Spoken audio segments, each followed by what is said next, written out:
Alleloia. De amin'ny fifaliana lehibe indray raha sy nabavamalala no ianona amintsika amin'izao fotoanana izao a. De faly indray tena komiana aminao eto amin'ity androany ity a. Anatin'izao fandarantsika vavaka fiambenana zay rahano amin'ny fandarana andramika izao a. De ny Aki radio a. De mpikambana anatin'ny vavaka fiambenana. De indrindra ny groupe zay maresy zay miaraka aminay foana mampitosana izao fandarana izao a isan'andro isan'andro. De tonga soa indray ianao a. De miaraba anao zay ary faly miaraba antsika rehetra zay voatonga eto androany. Raha androany no voatonga eto a de teny aminao hoe aza mbola vadika aloha io a. Mareta aloha fa za mihitsy fa tsy tongatonga fotsiny eto anao ary manana hafatra manokana ho anao Andriamanitra amin'ity androany ity. De tonga soa raha teo ianao a, faly zay mahita anao a. De raisina tanandroa mihitsy ianao. Ifampitantantsika ho any an-danitra raha lasa nabavamalala. Ifampahery ihany koa tsika mbola eto an-tany. Koa de mahereza de mahatanjaka de mareta hatramin'ny farany fa adiny iray sasany eo na adiny roa. Androany tsika lavalava ny fotoana satria adiny roa eo ny eonantsika satria mbola misy fitondranam-bavaka aorianan'izao fandarana izao ka de mareta hatramin'ny farany. Fa za resy lahatra fa tsy tongatonga fotsiny teto ianao a.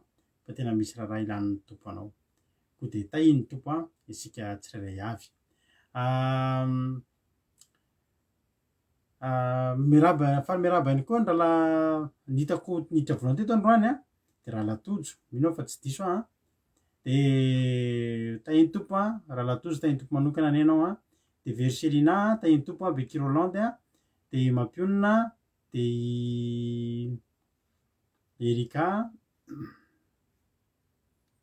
Erika Raka, Erika Raka no hitako teo.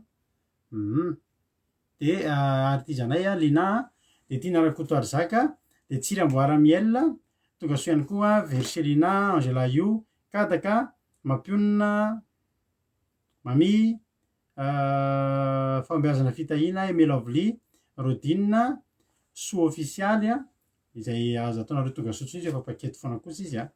Vatosorazy io, fa ny vanarana izy de lasa Soa ofisialy. Taloha mantsy izy mbola tsy ofisialy. Fa tonontsika amin'ny fomba ofisialy mihitsy izy androany Soa izy a. De tonga soa i Soa. De Iaingo Indrindrina Andrianasolo a. De tonga soa ihany koa ny Aina Maheno Soa. De torak'izany koa Fandresena Fitiavana, Fandresena Fitiavana, Soa Meva, Rodine Marie, Elisabeta, Eliana, tonga soa daholo a, Razana Monika, Siri Côté Camaradin'i Jesosy a, Rantanila Marie Charline, de tonga soa isika tsirairay avy. Faly be zay mahita anareo a, Olga Pulcherie a, de ao ihany koa Preta Maria, Nicomanina, de ao ihany koa i Preta Maria, Thierry Ralbenja, Tojo Mikael. Lasa efa mitombo indray zany ny lehilahy a. Ankoatran'ny Thierry Ralbenja sy Faly Rairetovy sy Tojo Mikael sy Jonathan. De ao koa Nicomanina zany manampy antsika. Efa mba mitombo ihany isan'ny lehilahy zany a. Raha soa ny Natalie, de ao ihany koa i Fandresena Fitiavana, Mama Valtina, tonga soa isika rehetrarehetra. Alleloia. Tsy diso teny anao mihitsy niditra voalohany teo te tahiny tompo manokana ny rahalahy Tojo a. Misy fita Felanarakoto a, izy mianaka mifanarakaraka eo a. De Marizo a, lasa ny ambany be mihitsy Marizo androany a, mbola variana. Ao ihany koa i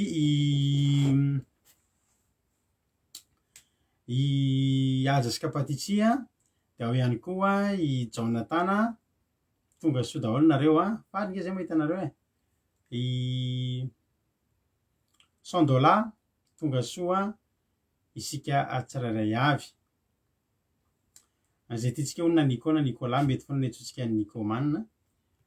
De tahiny Jesosy a isika rehetrarehetra. Isoratsika nge anabavy Samine Côté rehefa izy no ni-invité an'io olona io lasa tonga eto foana. De voninahitra ho an'Andriamanitra izany rehetrarehetra zany ary tsika koa moa de miezaka manao zay atamanan'izay olona tonga eto de efa misy hetsika zay ataontsika hitsinjovantsika an'ireny olona ireny. Geneviève Andriamananjara, Fandresena Fitiavana, de tahiny tompo isika tsirairay avy. Mba manao bienvenue koa izy de mahita anareo izy manao bienvenue koa i Nico a. Efa miditra anatin'ny anatin'ny ambiance antsika izy a. De soratsika n'Andriamanitra zany rehetra zany. Ny androany a de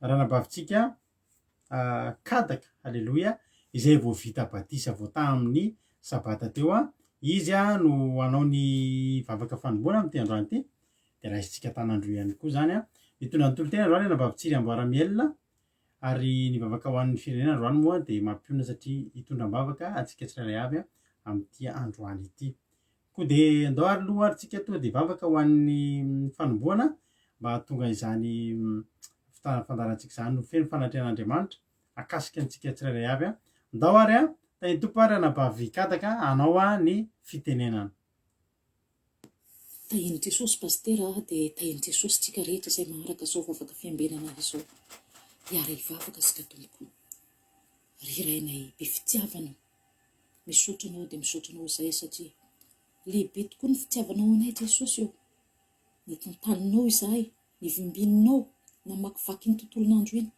ka natratra zao ora sy fotoana zao indray tompo ranay izay an-danitra indreto izahay mitanonjika mitalao eo anatrehanao mifona mibebaka noho ny zavatra nataonay ka tsy nifagnaraka nampaleovinay sy mampananao Jesosy io da io zao fitaovam-bavaka ataonao eto zao Jesosy io na ny toritena zany izay mety ny mpanomponao na ny fampianarana Jesosy io izay mety ny pastera andresehana ny fonay tsirairay avy Jesosy io inga ny kasa velanao hiala eto izay raha tsy fahasoava mpanay avy aminao Jesosy raha laizany an-danitra ianao no miteny hoe raha misy roana telo mivavaka eo anatriako de hoe eto ampovoany aho Jesosy malalanay io mino izay fa eto ampovoanay anao misaora fotoana izao Jesosy io mihaino anay tsirairay avy ampiditra miteny ao anatin'ny fonay tsirairay avy andresy lahatra ny mpanomponao tsirairay avy ary mangataka eo anatrehanao kosa Jesosy io ao ny olona izay mbola miverinindalana ao koa Jesosy izay misy olona mangetaeta nefa misalasala Jesosy io anao ny hitay azy ireo Jesosy ka ndroso izy ireo misaotra anao izay rainay izay an-danitra ny tantaninao tokoa izahay ary navelanao tamin'ny aretina maro samihafa ny loza maro samihafa Jesosy no ny fitiavanao anay izany ata io zao connexionnay zao Jesosy mba tsy ho tapatapaka isorinao ny asan'ny devoly izay hitanao manelingelina anay misaotra anao izay rainay be fitiavanao asa velanao hiala eto ary izay tompo raha tsy tena resy ka mahazo ny fampianarana avy aminao misaotra Jesosy ray malalo alleluia amen alleluia soratsika ranabavintsika kadaka tam'izany vavaka sady mamy no matsiro mirehatra tsara de alleluia efa hitako eto fa tsy ho ela ny toriteny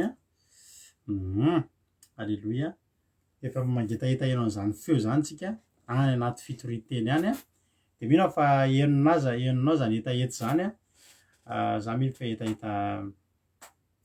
etaeta tombona tsara zany de tonga havasoa tany tompo ranabavy falabenia de ao ihany koa iza koa mbola vavaotsy mbola narabeky teo rahasoa anatenanao Angela hafa ndray koa io fa tsy sinina olgaran'orso Andonina Suzelle Yama Nambintso Falreritovo Berta tonga soa daholo isika rehetrarehetra de tahiny Jesosy maretatra amin'ny farany alleluia de hiditra amin'ny tenin'Andriamanitra ary tsika rehefa avy eo milohan'izay nefany andolotsika hanao hira anankiray andolotsika hanao hira anankiray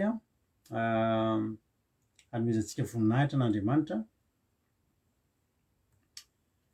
de andolotsika hiara-hiteny hoe te hitoetra eo anilanao tompo andolotsika tirity voninahitra Andriamanitra de ao aorianan'izany tsika hiditra avy hatrany amin'ny tenin'Andriamanitra alleluia de menofinahitra ary tsika rehetrarehetra anatin'ny tintany anao miomana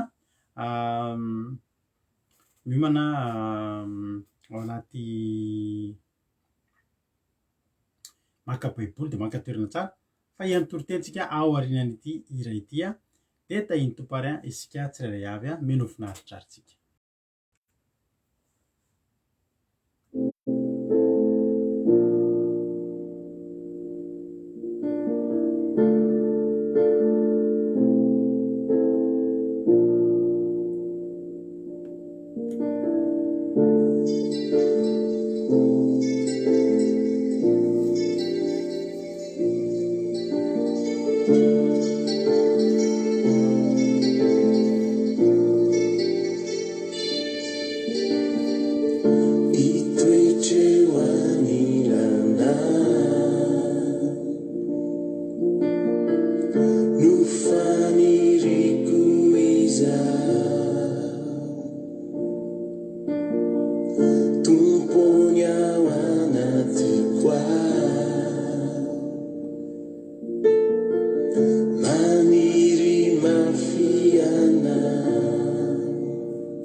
Alléluia. Soratsika an'Andriamanitra zany izy zany a dia hotahiny tompony isika tsirairay avy.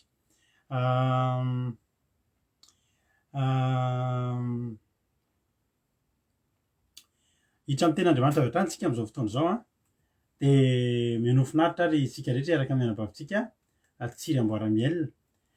Izao aloha ny zavatra vaovao mahafaly omena antsika rehetrarehetra izay tsika moa dia efa misy mino koa fa efa misy olona tsika efa fantatsika efa misy olona vahiny zao tsika mijery eto ary tao aorianany nanaovantsika an'ilay raha tadidinareo toriteny le lamba bleu iny a dia nadikatsika nasiana dikateny tamin'ny teny frantsay ilay izy dia lasa misy vahiny mijery amin'izay tsika ka zareo nefa mijery a dia tsisy ninona fantany ny zavatra izay tenenintsika dia isaorantsika an'Andriamanitra fa I fity zany am'izao vacances izao de nanolo tena fity hoe indrindra nahita andry hoe reto olona vahiny mijery antsika de niteny taminay fity hoe ao papa sy maman ozy izy fa adikako izy izy le toriteny fitinina zany ohatra ny fanaovana-drala tojo ny toriteny rehefa le mamity an'ireny fanampy mihitsy moa izy menadato satria fandefandefa message tao ry zareo de vacances moa ny ankizy de nanolo tena amin'ny asan'andro ary ankehitriny mazava aminay hoe inona no nahatonga ny fitiana atao batisa, inona ny tanjon'Andriamanitra fa tena nisy tanjon'Andriamanitra tokoa tamin'izany ny anaovana batisan'ny fity satria hanao asan'Andriamanitra fity kely de zay indray moa ry havana ny andahany zany ka de mialohan'ny hinoantsika ny toriteny ny anabavin-tsiry Amboaramiaina aloha de andao aloha mba hinoantsika kely fotsiny sady atolotritsika ny olona zay vahiny eto androany misy toriteny efa vitany nanomboka tamin'ny sabata teo hatramin'ny omaly moa zany efa vitany de mba henoantsika rehetrarehetra nge izy mba sady mba henoantsika le izy no mily koa fa mba afaly an'ireto olona vahiny reto mba fantany hoe inona ny zavatra mitranga inona ny zavatra resahany eto de mba hakasika olona ny de Andriamanitra nefa ity hanositra anao amin'ny asan'Andriamanitra zay kely ataonao de zay mivavaka mafy na de tsy vacances intsony ary de mbola vitanao ihany manao an'izany Andriamanitra handamina fotoana anao fity de tahiny Jesosy de andao antsika hiheno kely an'izay aloha henoantsika aloha androany ny famitinana ny toriteny tamin'ny sabata de anjarantsika no mijery ka ampaherezintsika izy de raha mba vitany foana de mba mahafinaritra mba tsika moa de mandroso tsikelikely zay mba hitondran'Andriamanitra tsika eo apakarin'Andriamanitra tsika de mandroso tsikelikely eo tsika rehetrarehetra de andao antsika hiheno an'izay aloha de mamela anahy ianao anabavin-tsiry Amboaramela mialohan'ny toritenao de hiheno kely ny famitinana fity tamin'ny sabata aloha tsika de ifampahery sady hanomezantsika fahafapoany reto olona mpijery antsika ireto tahiny tompo ary tsika rehetrarehetra de meno finaritra hony hozy izy fity. Bonsoir à toutes et à tous, frères et sœurs. C'est un plaisir pour moi de pouvoir vous parler aujourd'hui. Et aujourd'hui, je vais vous faire le résumé du sermon du sabbat 23 octobre 2021 qui nous a été partagé par Radu Rakutsalam. Je tiens tout d'abord à remercier mon frère Touz Mikael pour avoir fait le sermon, le résumé du sermon en malgache, parce que c'est grâce à lui que j'ai pu faire la traduction en français. Le verset que nous allons regarder aujourd'hui se trouve dans Luc, chapitre 5, verset 11. Luc, chapitre 5, verset 11. Et ayant ramené les barques à terre, ils laissèrent tout et le suivirent. Amen. Dans ce court verset, on nous parle des disciples de Jésus, et plus particulièrement de Pierre, qui a laissé sa barque pour suivre Jésus. La barque de Pierre, c'était toute sa vie, parce que son métier, c'est pêcheur de poissons, et il utilisait cette barque pour aller sur l'eau et pêcher les poissons qu'il va vendre pour pouvoir s'occuper de sa famille, de ses enfants et de sa femme.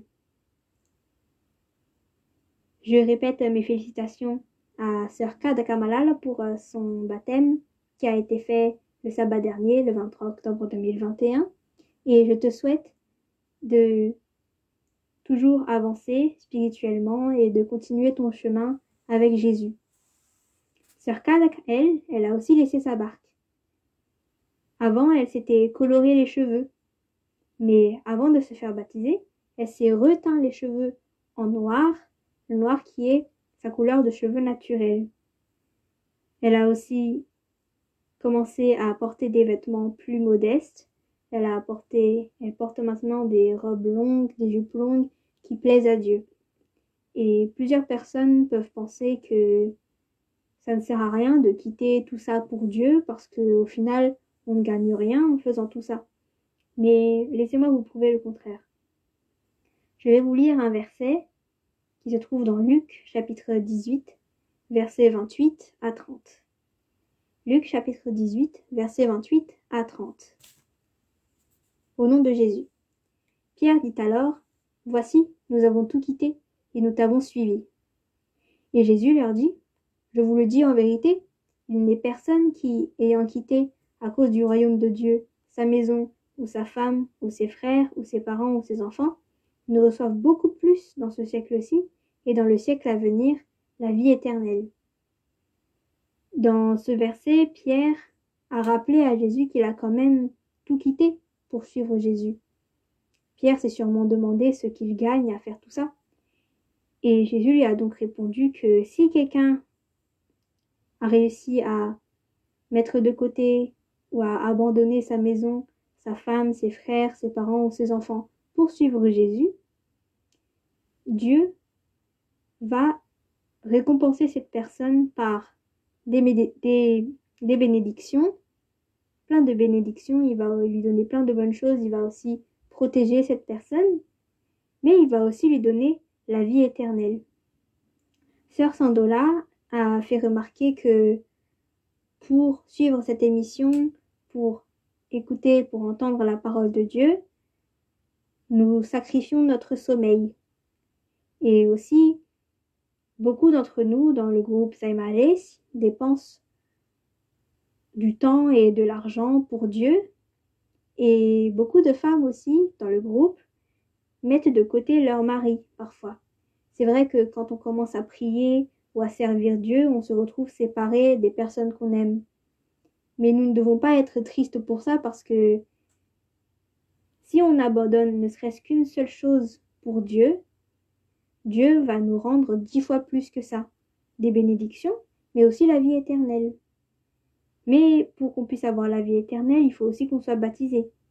Je vous encourage, tous ceux qui ne sont pas encore baptisés, à vous faire baptiser parce que c'est quelque chose de très important. Je vais vous lire un verset dans Marc, chapitre 16. Marc, chapitre 16, versets 15 à 17. Marc, chapitre 16, versets 15 à 17. Puis il leur dit, « Allez par tout le monde et prêchez la bonne nouvelle à toute la création. Celui qui croira et qui sera baptisé sera sauvé, mais celui qui ne croira pas sera condamné. Voici les miracles qui accompagneront ceux qui auront cru. En mon nom, ils chasseront des démons, ils parleront de nouvelles langues, ils saisiront des serpents. S'ils boivent quelque breuvage mortel, ils ne leur feront point de mal. Ils imposeront les mains aux malades, et les malades seront guéris. » Alléluia. Celui qui croira et qui sera baptisé sera sauvé. Donc même si on prie beaucoup, on a servi Dieu toute notre vie, on a beaucoup lu la Bible, mais qu'on n'est pas baptisé, on ne pourra pas être sauvé. Sœur Kadak, elle voulait être sauvée, et donc c'est pour ça qu'elle s'est fait baptiser. Mais en plus de ça, beaucoup de miracles vont l'accompagner. Elle pourra chasser des démons au nom de Jésus. Elle parlera de nouvelles langues. Quand elle se fera baptiser du Saint-Esprit, elle parlera la langue des anges. Elle saisira des serpents comme si c'était des vers. Elle n'aura pas peur d'eux. Et même si elle boit quelque chose de mortel, elle n'en mourra pas. Et elle imposera les mains aux malades, et les malades seront guéris. Et même s'il y a quelqu'un qui tente de l'ensorceler ou de lui faire quoi que ce soit, rien ne lui arrivera parce qu'elle a déjà reçu l'Esprit de Dieu par le baptême et Dieu l'accompagne n'importe où elle va. Donc voilà pourquoi je vous encourage à vous faire baptiser pour que vous ayez la vie éternelle et pour que vous puissiez accomplir tous ces miracles. Voilà pour le résumé du sermon du sabbat 23 octobre 2021. Que Dieu vous bénisse. Alléluia. Isaorantsika an'Andriamanitra izany famotenana izay nataon'ny fity izany dia ilarentsika mba ho vitany foana zany Andriamanitra amin'ny fotoana anao dia dada sy neny tena faly dia ny ankizy koa hitanao reo fa faly daholo ny olona satria ame mandroso ny fandaharantsika dia ho tahin'ny tompony hoe fity omeny tolotsaina sy fahalalana foana any ianao dia ananatra anao any Jehovah. Alléluia. Dia mankasitraka antsika rehetra ihany koa mifankasitrana hitany daholo ireny dia voakasika ankiririny fony zao mahita an'ireny dia misaotrana rehetrarehetra amin'ny fisaorana izay ataonareo dia Andriamanitra manakairam-pahasoavana anie amaly fitia atsika tsirairay avy. Zay ny amin'iny ohatrohatr'n'iny zany zavatra ho ataon'ny fitia zany hoe mitovy amin'ny eny tojo rehefa anaty commencement ataon'ny sabata ihany fa atao amin'ny teny frantsay fotsiny mba ahafahan'ny olona mandre ihany zavatra zay zay torintsika eto. Alleloia. De zay ary ny amin'iny fa hisaotra an'Andriamanitra tsika ny amin'izany. Andao ary tsika hieno tenin'Andriamanitra amin'izay izay hoe tenin'ny anabavitsika tsiry amboara-mielona izy koa nitondra tenin'Andriamanitra eto androany de raiso amin'izay ary ny baibolinao fa hiditra amin'ny tenin'Andriamanitra tsika de mankasitraka tsika tsirairay avy de Andriamanitra ny hita tsika tsirairay avy ambolin'ny teny ao anatin'ny fotsika rehetrarehetra ho voninahitr'Andriamanitra. Alleloia. Saotra anareo hitanay daholo ny fisaorana ataonareo ireny hitany daholo koa reny de Andriamanitra ny amaly fidiana rehetrarehetra. Ndao ary tany tompo ary ranabavy tsiry amboara-mielona hiditra amin'ny tenin'Andriamanitra tsika amin'izao fotoana izao. Tahin' Jesosy tsika rehetra dia tahin' Jesosy pasteur dia mbola manana fiadanana mitompo amintsika rehetra ny tenin'Andriamanitra ny soratra masina izay ho vakiako aminareo androany dia ao amin'ny Genesis 1:12 ka hatramin'ny 7 soramandry dia mivaky toy izao manao hoe ny nanaovan'ny olona ilay tilikambo tao Babela sy ny nanorokoroan'Andriamanitra ny fitenin'ny olona ary ny tany rehetra dia iray fanononana sy iray fiteny ary raha nifindrafindra ny antsinanana ny olona dia nahita tany lemaka tany amin'ny tany Sinara izy ka nonona teo ary niresadresaka hoe izy andeha isika hanao biriky hodora ka handotra azy tsara ary ny biriky nataony solombato ary ny asfalta nataony solondrihatra ary koa izy andeha isika hanao tanàna sy tilikambo atsika ka ny tapiny hatakatra ny lanitra dia hanao izay azo atsika lasa fandrao hieleny ambonin'ny tany rehetra isika dia nidiny Jehova izany tanàna sy ny tilikambo izay nataon'ny zanak'olombelona ary hoy Jehova indro iray foko ny olona sady iray fanononana izy rehetra ary ity va fiandohan'ny ataony ka izao tsy hisy sakanana na inona amin'izay saintsainy atao. Aoka isika hidina ka eny nanorokoroantsika ny fiteniny mba tsy hifankalala-teny izy. Soratra masina moa ry havana dia manambara ny tantaran'ny andohan'ny fanjakan'i Nimrôda. Nimrôda moa izay tsisa fa taranak'izy Tela zanaky Noa dia mpanjaka zany Nimrôda tondra zanak'Israely tamin'izany fotoana izany. Zareo mifindrafindra foana zany zareo tamin'izany dia nifindra ny antsinanana ry zareo ary rehefa nifindra ny antsinanana ry zareo dia nahita tany lemaka ry zareo natao hoe Sinara itoeran'io dia tapa-kevitra ry zareo fa tsy handeha intsony fa hifarana eo ny diany fa hipetraka eo ry zareo ry havana. Zay zany no tanjo zareo atao hoe eo ry zareo ny hipetraka eo zareo ny hanorom-ponenana satria rehefa nonona zareo teto ray fo ray saina ry zareo hoe andaontsika hanamboatra biriky dia tena torantsika ataontsika tsara be mihitsy n'ilay biriky dia hanamboatra dito tany koa tsika ataon'ny zareo solona sy mazany mba hoe ndraikindraiky entana n'ilay biriky fa hanangana tanàna ry zareo ho an'ny zareo sy tilikambo ihany koa dia nanangana tanàna ry zareo rehefa vitan'izany fisainany zareo zany satria ray tsy kombakomba ny ray ina ry zareo tena nitambatra ray mihitsy zareo tsy nisy hoe nanohatra ny ray tamin'izareo fa tena hoe nanaraka an'izay zavatra izay daholo ry zareo ry havana dia nataon'ny zareo ny tanàna nataon'ny zareo ny tilikambo. Nimrôda teto dia tsy olona mpihaza mahery teo anatrehan'i Jehova tsy manana fanan'Andriamanitra izy fa fanaratsy ny tao aminy fanaratsy no mampirisika anazy nafany zareo nanao an'izay zavatra izay fanaratsy ny tao anatin'ny zareo tao anatiny dia nataon'ny zareo izay tanjona tiany zareo atao izay dia rehefa hitan'i Jehova zany dia niteny Jehova hoe tenidiny Jehova izany tanàna sy ny tilikambo izay nataon'ny zanak'olombelona ary hoy Jehova indro iray foko ny olona sady iray fanononana izy rehetra ary tahin' Jesosy tsika rehetra dia tahin' Jesosy pasteur dia dia mbola manana fiadanana mitompo amintsika rehetra. Ny tenin'Andrian'ny soratra masina izay ho vakiako aminareo androany dia ao amin'ny Genesisy 1:12 ka hatramin'ny 7 soramandry dia mivaky toy izao manao hoe: ny nanaovan'ny olona ilay tilikambo tao Babela sy ny nanorokoroan'Andriamanitra ny fitenin'ny olona, ary ny tany rehetra dia iray fanononana sy iray fiteny. Ary raha nifindrafindra ny antsinanana ny olona dia nahita tany lemaka tany amin'ny tany Sinara izy ka nonona teo, ary niresadresaka hoe izy: andeha isika hanao biriky hodora ka handotra azy tsara. Ary ny biriky nataony solombato, ary ny asfalta nataony solondrihatra. Ary koa izy: andeha isika hanao tanàna sy tilikambo atsika, ka ny tapiny hatakatra ny lanitra, dia hanao izay ahazo atsika lasa fandrao hieleny ambonin'ny tany rehetra isika. Dia nidiny Jehova izany tanàna sy ny tilikambo izay nataony zanak'olombelona, ary hoy Jehova: indro iray fo koa ny olona, sady iray fanononana izy rehetra.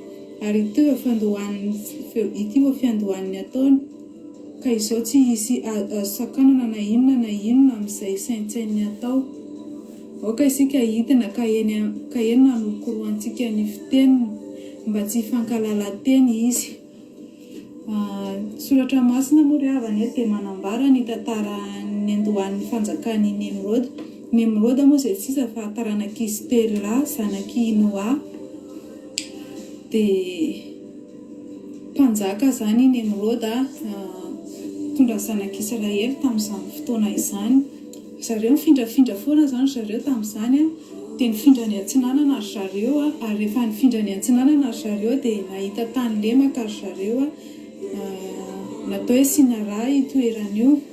Dia tapa-kevitra ry zareo fa tsy handeha intsony fa hifarana eo ny diany, fa hipetraka eo ry zareo ry havana. Izay zany no tanjo zareo atao hoe eo zareo ny hipetraka, eo zareo ny hanorom-ponenana, satria rehefa nonona zareo teto ray fo ray saina zareo hoe andaontsika hanamboatra biriky, dia tena dorantsika ataontsika tsara be mihitsy ny biriky, dia hanamboatra dity tany koa tsika, ataon'ny zareo solona sy mazany mba hoe ndraikindraiky entana an'ilay biriky, fa hanangana tanàna zareo ho an'ny zareo sy tilikambo ihany koa.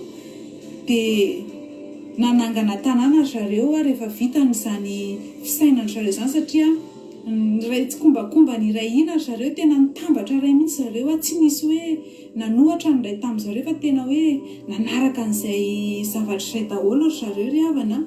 Dia nataony zareo ny tanàna, nataony zareo ny tilikambo. Nimrôda teto dia tsy olona mpihaza mahery teo anatrehan'i Jehova, tsy manana fanahan'Andriamanitra izy, fa fanaratsiny tao aminy, fanaratsiny no mampirisika anazy, nafany zareo nanao an'izay zavatra izay, fanaratsiny tao anatin'ny zareo, tao anatiny. Dia nataony zareo izay tanjona tiany zareo atao izay. Dia rehefa hitan'i Jehova zany, dia niteny mihitsy Jehova hoe: tenidiny Jehova izany tanàna sy ny tilikambo izay nataony zanak'olombelona, ary hoy Jehova: indro iray fo koa ny olona, sady iray fanononana izy rehetra. Ary ity vao fiandohan'ny ataony, ka izao dia tsy hisy ho azo sakanana na inona. Hitan'i Jehova zany ny ray fo zareo, ray hevitra, ny ray tetika, tena hoe ny ray saina be teo zareo zany. Dia fantatry Jehova hoe fiandohan'ny zavatra ataony zareo ary tsy ho voasakana. Ary nidiny Jehova, dia nidiny Jehova, ary tena niteny mihitsy Jehova hoe aoka isika hidina ka eny hanorokoroantsika ny fiteniny, mba tsy hifankalala-teny izy. Teto Jehova dia tena niresaka mihitsy izy, tsy nandeha irery Jehova teto, fa tena niteny mihitsy izy. Nisy niresahany tao, zany hoe tsy niresaka tamin'ny olona anankiray, tsy hoe izy irery, fa tena hoe olona maromaro zany isika zany. Niresaka tamin'ny anjely izy, niresaka tamin'ny tafiky ny lanitra izy, andaontsika hidina. Niresaka tamin'ny Mikaela izay mpitaritafika izy, lehibe any anjely, lehibe mitafika tao an-danitra.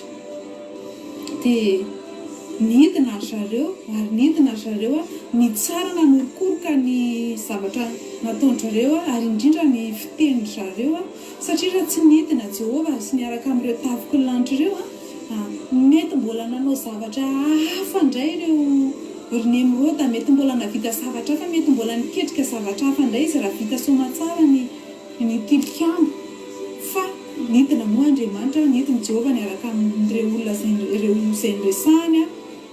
Dia nanjary lasa nisy mikorotana teo satria lasa samy hafa fitenenana reo olona reo tafasaraka ry zareo tsy ray hevitra zareo tsy ray fo zareo fa nanjary lasa ny zarazara samy nanana ny heviny samy nanana ny zay samy nanana ny fiteniny indrindraindrindra koa satria zay ny teny Jehova hoe tsy fankalalany zareo teny mety teo ry havana mety teraka ny teny allemand teo ry havana mety teny teraka comorien mety teraka teo ny teny sinoa teraka teo ny teny malagasy mety teo ny andohan'ny karazam-pitenenana rehetra manerana an'izao tontolo izao ary reo nefa lasa tsy mifankahazo fa izay mifankahazo fiteny ano miaraka dia izay mifankahazo fiteny miaraka satria lasa tsy mifankahalala intsony izy hoe inona ndresahany ito inona ndresahany ito dia lasa tsy fantatry zareo izany ary teo dia nanomboka dia teo nanaparitandrin'Andriamanitra ny zareo niparitaka ry zareo lasa niparitaka satria Andriamanitra dia tsy nanao an'izany mihitsiny hoe nangoniny tao amin'ny toerana lemaka anankiray tsara tarehy ireo olona ireo dia nasaony nanangana trano tao dia nanangana tilikambo fa Andriamanitra ny teny hoe mandehana eran'izao tontolo izao mandehana mameno ny tany dia nefa ny Emeraude tsy nanana ny fanahan'Andriamanitra izy fa te hifaninana amin'Andriamanitra izy te hanao zavatra be mihoatra amin'Andriamanitra izy te hampafantatra an'Andriamanitra izy hoe navita an'izao eritrereto ry havana hoe any Paris ianao izany mipetraka dia ary amin'ny Champs-Élysées ianao mandehandeha dia eny ianao mahita hoe teo any amin'ny Tour Eiffel ianao hitanao ny tendron'ny Tour Eiffel dia inona ataonao plan de repérage dia tonga any amin'ny Tour Eiffel ianao tafavoaka dia ohatr'izany koa ry havana nytindreto olona reto natao satria hoe mba ahazoany zareo laza sy hoe tsy elezany zareo izany hoe raha andesany zareo ka ho very dia io tilikambo-babela io io ataony zareo plan mba hiverenany zareo mba tsy handehanany zareo lavitra raha lasa lavitra zareo dia hitany zareo any amin'ny tany izay alehany any dia miverina ankana zareo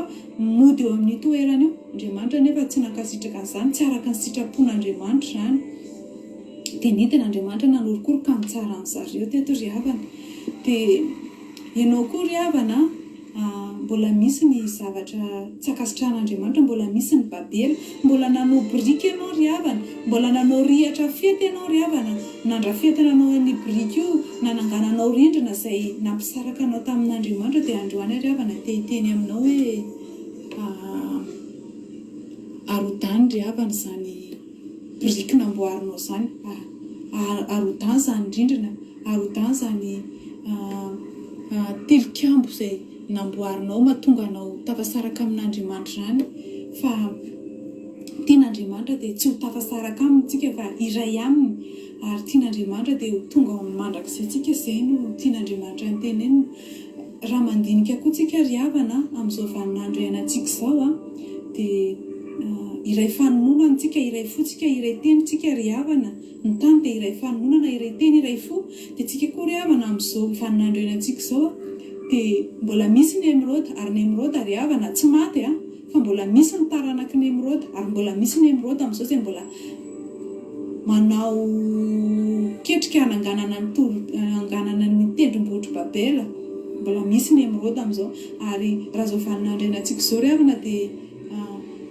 azontsika tsy ampahitanana mihitsy hoe rehefa fanononana antsika satria misy valana retana ry havana hoe lazaina mandringana mamono mahafaty tsy firenena anankiray tsy tany anankiray ry havana miteny an'izany fa izao firenena ray izao rehetrarehetra ry havana dia miteny hoe anaovy mitampom-bava tsy firenena ray miteny an'izany fa firenena rehetrarehetra efa mampiasa an'izay daholo ataovy mifanevitra tsy firenena ray miteny an'izany fa firenena rehetra efa miteny an'izany daholo mila taratasy kely nareo maintsomaintso vao afaka mandeha amin'izay tianareo aleha vao afaka makany anaty bara vao afaka mamonjy alim-pandihizana dia tsy firenena ray no miteny an'izany fa firenena rehetra tsy mety ny zavatra nataonareo fanevitra voalohany fa asiana faharoa asiana fahatelo tsy firenena ray ry havana no miteny an'izany fa firenena rehetra izany hoe ny Emeraude izany ry havana dia miteny foana ny Emeraude ary mamoaka zavatra foana izy ry havana misy zavatra tenenin'ny Emeraude foana misy zavatra voakan'ny Emeraude satria hevitra avy any amin'ny Emeraude izany rehetrarehetra izany ry havana ny Emeraude avy ao aminy fiandohan'ny zavatra rehetrarehetra ny zavatra rehetra izay mamofady ny zavatra rehetra ratsy izay rehetra hitantsika iainantsika ty amin'izao tontolo izao dia avy amin'ny Emeraude ny Emeraude dia olombelona ry havana olombelona izy zavatra rehetra izay miteseho ty ry havana dia tena hoe asa tanan'olombelona ry havana asa tanan'olombelona no miseho, baikon'olombelona no miseho, lasa maka toerana mihitsy ary ry havana, lasa maka ny toeran'Andriamanitra mihitsy ary satria lasa indraindrainy lasa matahotra mihitsy ary tsika hoe sao dia voan'ilay aretina izy tsy vita mifanefitra sao dia mifitra, lasa matahotra, lasa miorooro satria izay Nemirôda tena mampiorooro izy ry havana, ary izy dia tsy manao zavatra izay hoe ampilamy izany izy, tsy manao an'izany izy, fa Andriamanitra ry havana no afaka manome zavatra mampilamy manao. Andriamanitra irery ihany ry havana no afaka mandamina ny fiainanao io, atoloran'Andriamanitra ny fonao, ary hodany ny babela ao anatin'ny fonao, ary hodany ny babela izay manodidina anao, rindrina babela izay manodidina anao, dia manantona fotsiny ianao an'Andriamanitra, atoloran'Andriamanitra fotsiny izany dia ho afaka ianao ry havana. Tsy ho faty izany ianao ry havana raha tsy manao an'io fanefitra io ary. Andriamanitra ry havana tsy miteny an'izany, tsy miteny an'izany izy, fa Andriamanitra ry havana manasitrana, Andriamanitra ry havana mahay manafoana ny zavatra tsy ho misy, Andriamanitra ry havana mahay mampisy ny tsy misy dia Andriamanitra ry havana tena hoe mahay zavatra be da be izy ry havana, tsy takatry ny saina ny zavatra ataony ny fitantanany ianao, fa tiany ianao hanolotra ny fony, tiany ianao tena hoe hanindrahindra anazy fa izy tsy nanamboatra anao hanindrahindra olombelona, tsy nanamboatra an'izany izy fa nanamboatra anao izy amin'ny voninahitra anazy, ny antom-pisitsika ety dia ho anazy ny antom-pisitsika ety, raha miala ety amin'ity tany ity koa tsika dia mbola ho anazy izay ny antom-pisitsika ety ry havana. Dia ozy ry havana hoe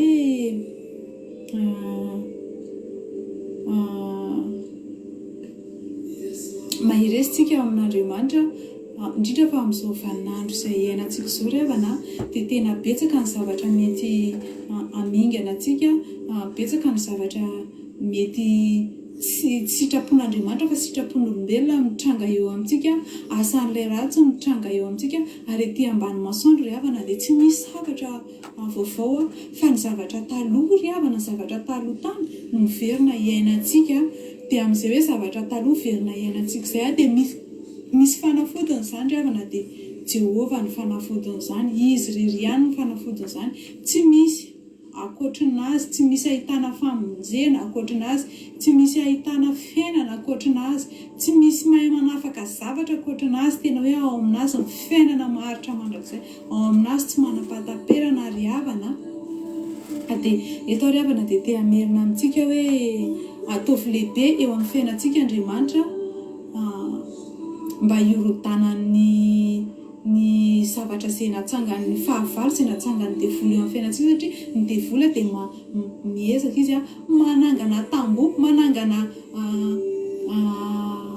rindrina mahafototra eo, izany hoe rindrina mifototra aminy, zavatra ataony mifototra aminazy, mety ohatra hoe asiany aretina be eo, mety ohatra hoe asiany zavatra mifototra aminazy eo, asiany olana be, fa tsika koa nefa manana fototra tsika, dia Jesosy Kristy fototry ny rindrina atsangantsika, dia Jesosy Kristy dia Andriamanitra ilay rindrina tsika ry havana, Andriamanitra satria Andriamanitra matahotra, Andriamanitra mahery, Andriamanitra afaka miady sy manohatra an'izao tontolo izao, fa tsika tsy afaka hiady, tsy afaka manohatra an'izao tontolo izao tsika, fa ny anjarantsika dia mivavaka, dia Andriamanitra miasa amin'ny alalan'ny vavaka izay ataontsika, miasa amin'ny alalan'ny fanoloran-tenantsika, Andriamanitra koa dia mampirisika antsika dia amin'ny fahamarinana foana tsika asory izay mety tsy fahamarinana, fa andao hotazomintsika ny fahamarinana, fa Andriamanitra dia tsara ry havana, dia voninahitra ho an'i Jesosy dia isaorana ny fanahy masina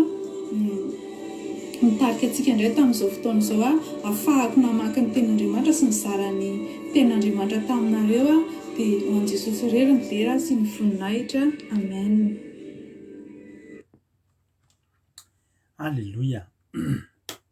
Isaorantsika n'Andriamanitra izany toriteny izany misaotra betsaka ny anabavy Tsiry Amboaramela tsika na anabavy Nambinina tao anatin'izany toriteny izay miaro fahalalana satria mikaroka tokoa izy rehefa mitoriteny dia nazavaina antsika teo daholo mety androany zao anaovana izany Nimrôda zany, mahafinaritra satria manomana zavatra tsara dia karokaroka dia mizara zavatra vaovao. Alleloia. Dia tahiny tompany ianao ranabavy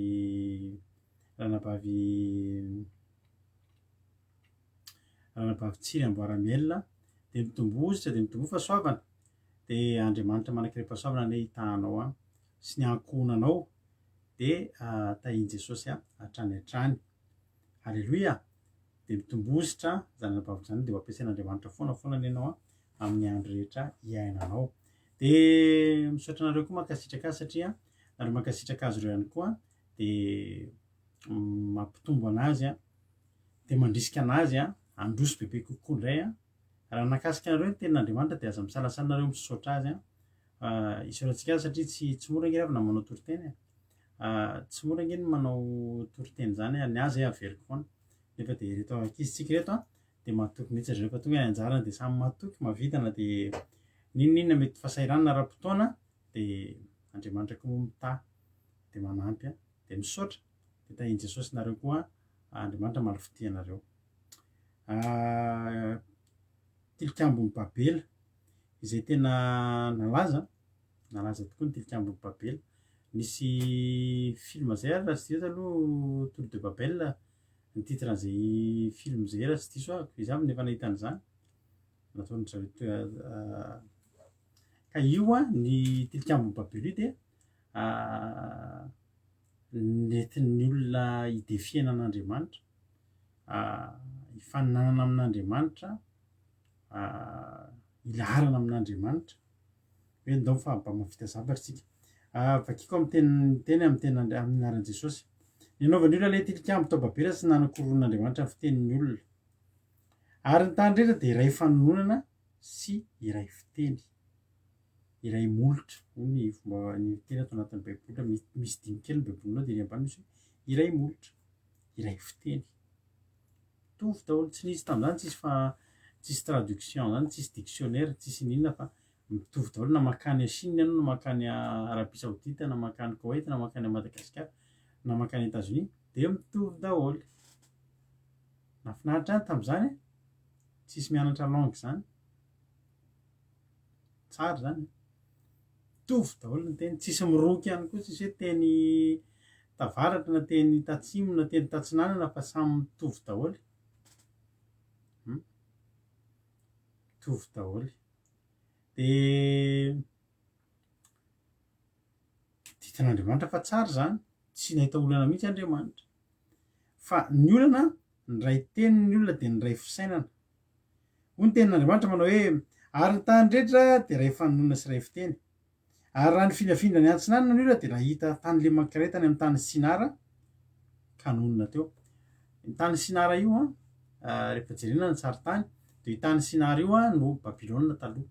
Babilôna amin'ny Baiboly zany no Sinara tamin'izany fotoana izany. Ny ohatran'ny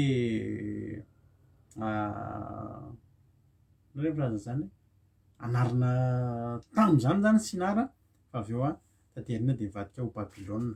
Misy hevi-ngezabe mantsy izay ho resahantsika rehefa any amin'ny faraparany. Zany atao Babilôna taloha zany io. Babilôna zany io fa tamin'izany ny anarana mbola Sinara. Ary niresadresaka izy ireo. Fa miresadresaka izay moa dia takoritsika dia manita-kevitra. Ary niresadresaka izy ireo dia nanao hoe andeha isika hanao biriky sy handotra azy tsara, ny biriky nataony solomato ary ny asfalta ohatran'ny goudron ireny zany dia nataony solondrihatra. Mafy zany mafy be mihitsy. Ary hoy izy andeha isika hanao tahaka ny tilikambo, hanao tanàna sy tilikambo atsika ka ny tapiny hatakatra ny lanitra dia hanao izay azahoantsika laza fa andao hiely eny ambonin'ny tany rehetra isika. Dia nidina Jehova izany tanàna sy ny tilikambo izay nataony ny zanak'olombelona. Ary hoy Jehova indro iray foko ny olona sady iray fanononana izy rehetra ary ity vao fiandohaniny ataony koa izao dia tsisy azo sakanana na inona izay saintsainy atao. Aoka isika hidina ka iny ny ankorontsika amin'ny fiteny mba tsy hifankalala teny izy. Dia tao nampielezan'i Jehova azy hiala tany ambonin'ny tany, hiala ho eny ambonin'ny tany rehetra dia nitsahatra tsy nanao tanàna intsony izy. Koa izany nanaovany anarany hoe Babela dikan'ny babela zany dia fikororoana ny dikan'ny hoe babela, fikororoana. Satria tao Jehovah nanakoro ny fitenin'ny tany rehetra ary tao nampelezan'i Jehovah ny olona ho eny ambonin'ny tany rehetra. Inona zany ny tanjon'Andriamanitra teto? Tsy ilay nanao tilikambo zany ny ratsy, azonareo? Inona moa reva na maharatsy ny nanaovana tilikambo? Tsy ilay nanaovana ny tilikambo ny ratsy, fa ny tanjona tao amin'ilay fanaovana an'ilay tilikambo. Ny tanjon'ireto olona reto dia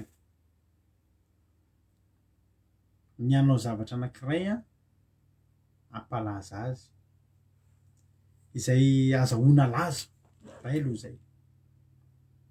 Ary koa nanana tanjona zareo tao aoriana, satria mantsy tao aorianan'io talohan'io azafady dia fantatsika fa nisy ny tondra-drano, ny safo-drano izay nandringanan'Andriamanitra ny olona rehetrarehetra ka hatramin'ny tendrombohitra farany avo indrindra,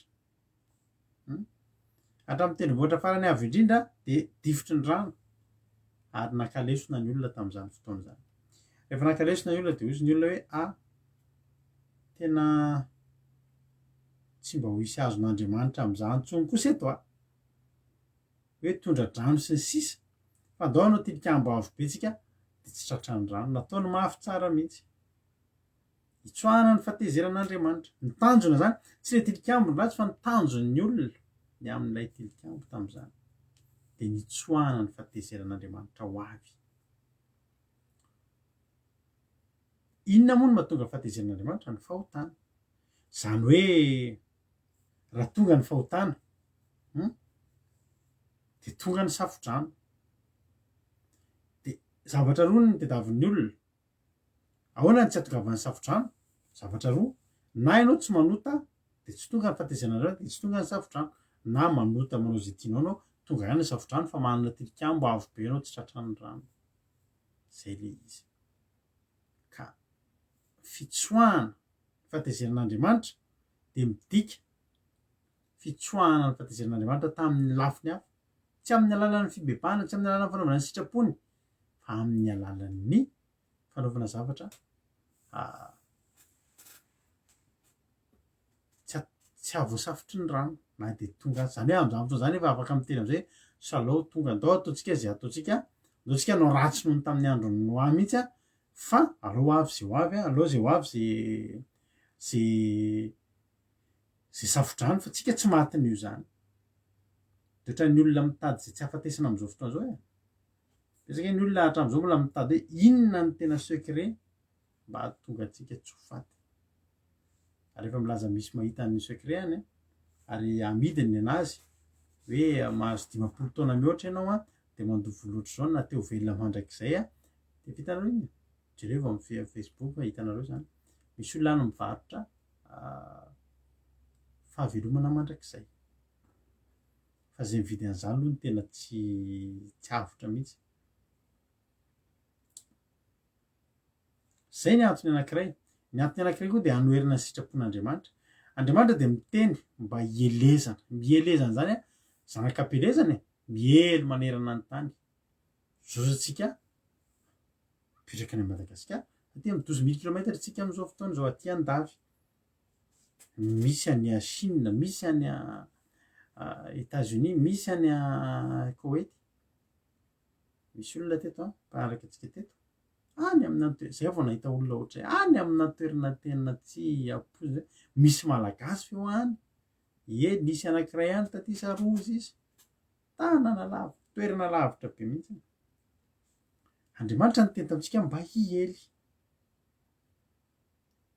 hiparitaka maneran-tany. Ary tsika malagasy na dia mbola tsy ohatry ny sinoa ary ny sinoa ny tena miely maneran-tany fa tsy mahita toerana tsisy sinoa zany ianao. Sa mahita toerana tsisy sinoa, misy sinoa daholo na aiza na aiza. Ny sinoa ny tena olona miparitaka indrindra eran-tany. Ny arabo mbola voafetra fa ny sinoa tena, fa ny gasy koa betsaka fa miely ihany tsika. Za dia manaiky fa tena miely tsika malagasy. Za indray andro tany amin'ny taona maromaro lasa niasa teto Frantsa tamin'izany dia hanao livraison ny asako. fa zaho arevana mandeha manatitra etan'olona any amina toerana tena tsisy afa-tsy trano anankiroa izy ianao tapiteny voa hoe trano anankiroa ny toerana mangina tsisy ninina de tsisy olona atao am'le trano anankiray de nandondona atao am'le trano ray gasy leo am'le trano ray zay tena malaika fa tsy mbola mahita nisy fotoana zay a entina hanamporofona antsika tena miela tsika malagasy nisy fety zay nalehako tamin'ny 2015 na 2016 zany tao à Paris tao de izy io za moa zany tsy le fety ny nalehako tao fa tsy hanao fety fa nisy zavatra nataoko tao mikasika ny asa de tao daholo reny olona malaza reny olona mpiseho télé reny olona malaza mpanao atsika na frantsay reny malaza be reny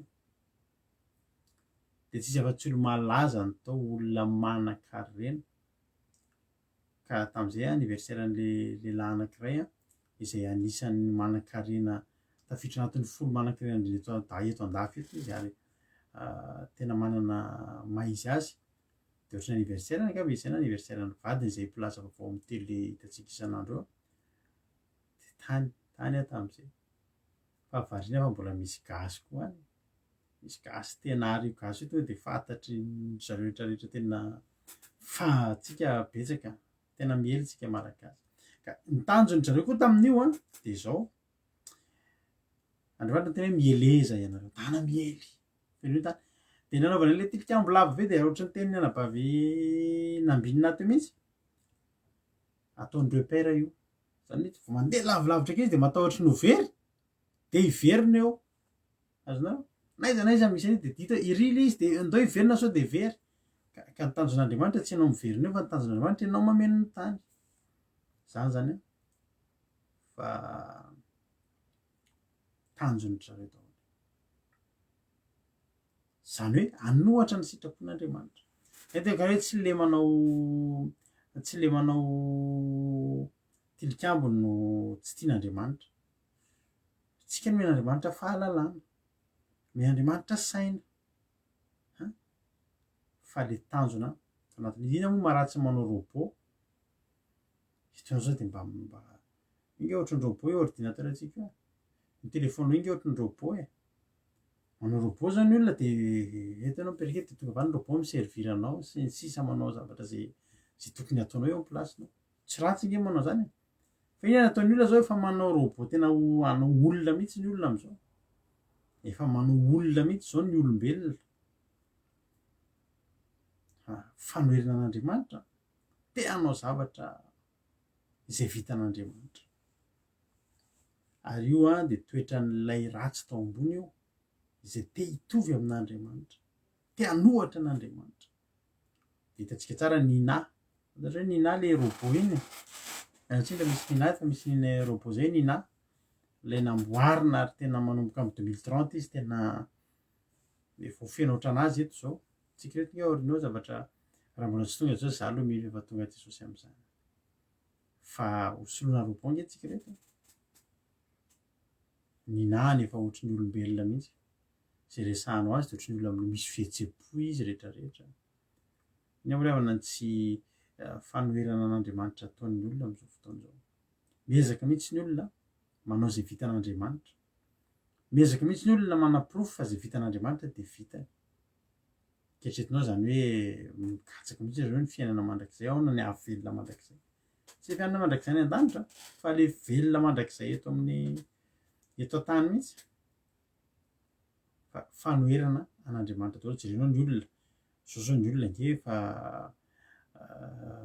amboarina inona ny tsy vitan'ny olona zao inona ny tsy vitan'ny olona zao manova vehivavy lasa lehilahy na lasa vehivavy ary zao vitan'ny olombelona ny mampisikisaka manova toetrandro vitan'ny olona tany Chine tamin'ny mondial sa jeux olympiques moa le tany Chine iny le vitandreo mihitsy no nanao défi fa tsisy oran'izany io fa masoandro be foana amin'io zany hoe Andriamanitra na te handatsaka orana ny sinoa zany navita de nareo le nataon'zareo misy rahona de le apoakany zareo amina zavatra ny rahona ohatra misy rahona amin'ny tatao zany teraka orana de alevony zareo le rahona de masoandro mibalika foana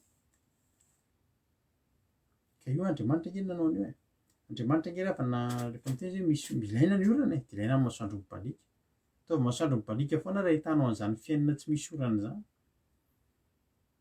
Fa le izy a tsy ny fanaovana tilikambo ny probleman'Andriamanitra fa ny tanjona atao ambadiky le izy. Hitady laza, ahita ny toerana iverenana foana tsy ely ary tsy atahotra safodrano. De natao de ny tanjona natao hipaka ny lanitra mihitsy koa io zavatra io. Azonao? Tena hoe laika nohatra an'Andriamanitra ny olona tamin'izany. Fa iza moa Andriamanitra no toerina ry havana. Nefa ny anaran'Andriamanitra ary Andriamanitra izy tsy to, tsy hay tohaina. Ka zay mitsangana mandrafy an'Andriamanitra zany de ohatry ny olona tena hoe manary tena. Hitan'Andriamanitra daholo ny zavatra mitranga. Tao an'izao de zao ny ataontsika raha vao misy tsy maintsy misy an'le olona be resaka ohatr'izay raha vao tonga ny safodrano miakatra ery daholo ny fotoantsika de miakatra ery ambony tsy makaiza zany safodrano zany. Ka natao mafy be mihitsy le tilikambo ary natokisany natokisany satria nataony tamin'ny biriky may tsara sy mahery noho ny ciment mihitsy zany asphalte zany a. Reny nana eritreretina hoe biriky zany de ohatry ny goudron reny no anaovana ny anona fa tsy ciment. Mafy zany, mafy orina ary tsy natahorana zany. Tsy natahorana zany. Andrafy an'Andriamanitra izy manao an'io. Ka Andriamanitra ry havako malalako androany de tena teteny amintsika hoe azontsika atao ny zavatra rehetra. Fa ny fandrafinana azy a mitondra mankany amin'ny fandrafiana azy de tsy ho sitrak'Andriamanitra. Nidina amin'izay ary Jehovah ny amin'ny 15 de hijery ny tanàna sy ny tilikambo izy de hoy izy Andriamanitra hoe tena ray foko ny olona sady ray faninonana izy rehetra ary mbola vao fiandohaniny atao fotsiny teo izy Andriamanitra. Fantatra Andriamanitra kiravana no fiandohaniny zavatra. Fa fiandohaniny zavatra ataony zanak'olombelona io amin'izao inona moa tsy havitan'ny olona makeny amin'ny volana. Nga moa Andriamanitra ry havana ny teny hoe any ipetrahana makeny amin'ny volana makeny amin'ny planeta hafa eny. Eto ny nataon'Andriamanitra mety amintsika. Etsika rivotra normalina moa tena to de misy rivotra eto, misy zavatra zay ilaitsika eto. Namboarin'Andriamanitra ho an'ny zanak'olombelona. Ny any ambony any efa namboarin'Andriamanitra hafa na namboarany any. Ka tsy le mahavita suizeny ny olana fa le tanjona. Le tanjona. Inona ny tanjonao a? Inona ny tanjon'ny olona tamin'izany? De ny andrafy an'Andriamanitra. Fa Andriamanitra ry havana hoy mamana izy rehefa mba mampiresaka azy reny zay. Niaraka izy tsy vao mitsily ny anahy efa vaky raviny. Ianao zany vao manomboka mieritreritra izy ny ray aman-dreny efa taka ny zavatra tianao hatongavana. Hoy izy le zanakely farany le feno 5 taona maly rehefa andro fianarana. Maman, papa, misy température. Fantany fa rehefa tsy mianatra de rehefa marary de tsy mianatra lazainy fa misy température izy. Rehefa ka mianatra izy de lazainy fa misy température izy. Zay to de mahatsapa hoe tsy te hianatra izy. Ka Andriamanitra vao nanao le tilikambo de hosotsiny Andriamanitra ohatry ambodiny telo ndao mahidina hijery an'izy efa fantatra Andriamanitra amin'ny taopony. Tsisy miafina. Tsisy miafina ao am-pona io fantatr'Andriamanitra. Ary ny ao am-pon'ireo olona rehetrarehetra manao zavatra zao, manao tilikambo amin'izao fotoana zao, manao tilikambo ny Babelona, fantatr'Andriamanitra. Fantatr'Andriamanitra. Alleloia. Nidina amin'izay Andriamanitra. Tsotra fotsiny ny fomba stôpen'Andriamanitra an'izany zavatra zany. Andriamanitra ngiahy nakahie zavatra tsotra. Tsisy ny bedesiny reo tsy hoe janono ino ty ataonareo tsotra fotsiny. Ovay fomba fiteny. To de nikorotana tsisy ninona vita. Ilay fotsiny hoe olona samy hafa fiteny daholo ary hoe ndray gasy, ndray vazaha, ndray anglisy, ndray sinoa, ndray karana. Totovy miresaka ary reo tsisy mahiny teny ninona. Za ohatra zany rehefa nisy olona zay portugais ngamba izy iny sa espagnol. Miresaka amiko izy efa teneniko izy comprenne pas comprendre mbola teneneny hoe Krista le bola hoe tsy azoko aza raha teninao manivadady hoe miarimiady kefa hoe tsy azoko na teny gasy mihitsy tam'izay efa tsy azoko mbola tenenina zany efa non comprendre non tsy azoko ny tianao tenenina fa mezaka miteny zareo zany fa tsy azony mihitsy koa ny tiako tenenina fa eo ampanaovana anina eo am'izay ny olona zao ny ataotsika misy le ray mibaikobaiko zao ny ataotsika ity ataotsika asfalte de azotsika briky fa io vao tonga ny safotrany de kitiana de mivadika ny teny zao vao tonga ning dong langa dong ning dong gaga ny olona rehetra tia volagna dong ny amaka dong dong lay zany andriamanitra tsy nao ninina no faina fotsiny fiteny olona fampiarava aminao isan'andro manao ahoana salama taony ny ha inona ary zany teneny zany morning inona taona tsy mifakazo tsony tokony miteraka ny tonga ny teny rehetrarehetra teny sinoa sy ny teny anglisy sy ny teny vazaha sy teo am'izay tonga de tsy mifakazo andao isaraka na janona teo samy miparitaka am'izay ka tsisika manao ahoana ianao tegnalongantalony atao ahoana ny avo izy ity atao mira firy izy ity tsongolindongdan de misaraka amin'ny mety tam'izany de vaizany de raha azoko tsara de tsisy azoko zay tianao tenenina tsisy azo zay tiana tenenina andriamanitra endry tsy nasian'andriamanitra ady teo tsy nisy n'inona novaina fotsiny fiteny halleloia misaotra Jehova satria maninona satria mitambatra andrafy an'andriamanitra ary zany no mahatonga antsika tsy matahotra amin'ny complot izay konokonon'ny olona am'izao fotoana zao ireo mpanohatra an'andriamanitra marina torika teniny anam-pafiamboara teo izy aby nareo mahita zavatra fanoherana an'andriamanitra ataon'ireo olona ataon'ny manam-pahaizana am'izao fotoana zao efa ataony zareo ivezivezendreo zany hoe ambony tsy taka-maso fa andriamanitra hoa tsy teneniko anao mihitsy fa etony nataon'andriamanitra ipetrahantsika etony no arino ho atsika tsy hiariavana ka tena mialatsiny fa tena milingilingy tsika olombelona any veravana any amin'ny planeta hafa any na rivotra any anazy tsisy mitsingevangevana fotsiny ana de mbola ieny any nefa ninao fa tsy navelan'andriamanitra itsingevana etony nataony atsika misy fetra ny fahalalana fa miezaka ny olona mitady foana zay zavatra ary io zao de konokonina indray zareo any ananany isan'ny olona andriamanitra miteny te raha mameno ny tany fa ry ekipandry Nimrôda maninona aza veriteraka ireo asevo manala zaza de variana mihitsy am'ty lalàna vaovaovoaka io moa zany ny tena marina nareo aza taitra amin'io fa inge lalàna efa lany efa ela ary ny rehetrarehetra maneran-tany de voatery tsy maintsy anaiky an'io io nizaniza filoham-pirenena za kory tsy hoe miaro ny fanjakana malagasy sy mpitondra fanjakana fa io nizaniza dio pression efa maneran-tany tsy maintsy ataony rehetrarehetra dina zavatra mitranga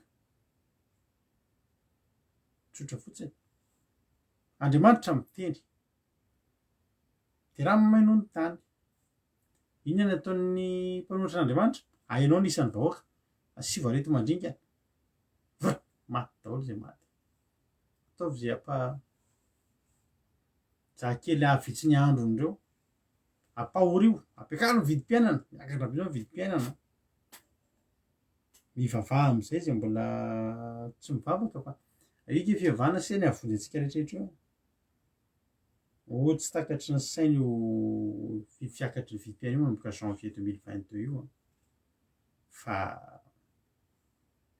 za miteny anao fa ambanelatry ny tsy toy ihany ny filofana azo antoka indrindra ho atsika halleloia ary raha mbola andriamanitra ny tokianao tsy maninona zany za mampahary anareo vao ariva teny ny antoroteny tao am'raha teo toritentsika tamin'ny andron'ny covid nalaza be fo zay mantsinak izy hoe tena ngezany defina ataontsika tam'ireny hoe tsisy matiny zany etsika maro nefa tratran'ireny teto fa tsika reto jereretontsika ary maro indray no tratran'ny famoiza-po amin'io favidim-pianana hiakatra be tsy hoely io eto andahy eto frantsa tsika ny aminareo any Allemagne sy ny sisa fa eto frantsa aloha zao dia hiakatra izy io ary hitanareo tsara fa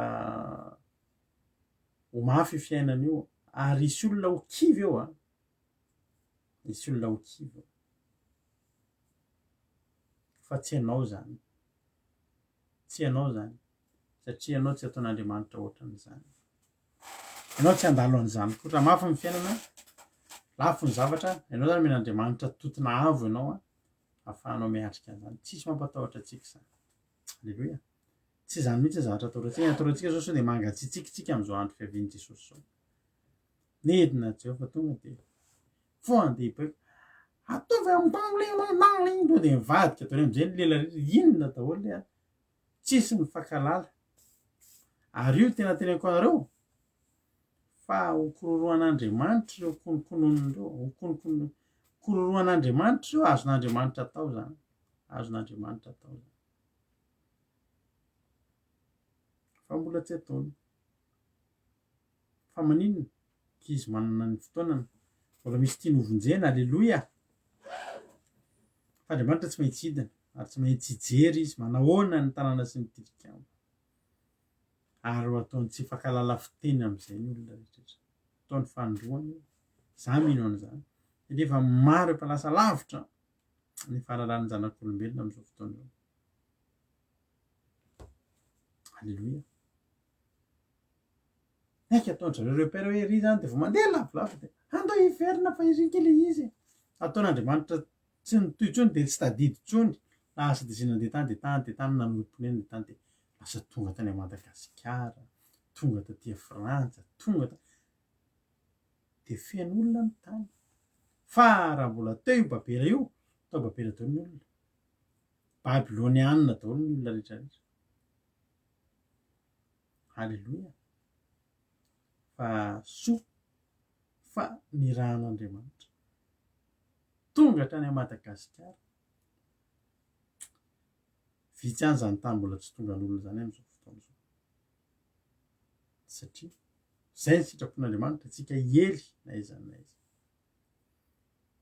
dia niteo ny ova ny fiteny rehetrarehetra poitra ataony amin'izay ny fomba fiteny rehetrarehetra fa ny tenin'ny olona taloha mantsy nanomboka tamin'ny Genesisy dia teny Hebreo ny teny Hebreo zany ny teny tranainy indrindra maneran-tany vao teo amin'ny Adama sy Eva dia efa teny Hebreo no resahana alleloia tsy haiko inona avy ny teny mbola fomba fiteny fantatrareo hoe misy fa ny teny Hebreo no teny taloha indrindra maneran-tany ny teny sarotra indrindra indray ho ny mpikaroka dia ny teny néerlandais tsy haiko na resy lahatra amin'izany ny teny fomba fiteny any Pays-Bas zany fomba fiteny any amin'ireny magasin action ireny ny sarotra indrindra za moa tsy mahay fanovain'Andriamanitra nasian'Andriamanitra amin'izay re mba ho samy hafa fa raha mbola teo daholo efa ela ny olona no mikonokonona foana aninona anao zay hidiny fiainan'Andriamanitra zay anoherana sy fananana tamin'Andriamanitra zao ny zavatra mitranga amin'izao tsika miteny zao mandroso be zao ny teknôlôjia mandroso be zao ny teknôlôjia hany ka araka ny teko taminao hoe olona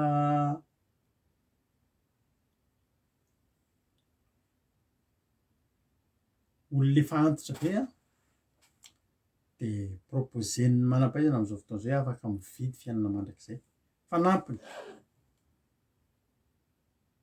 ary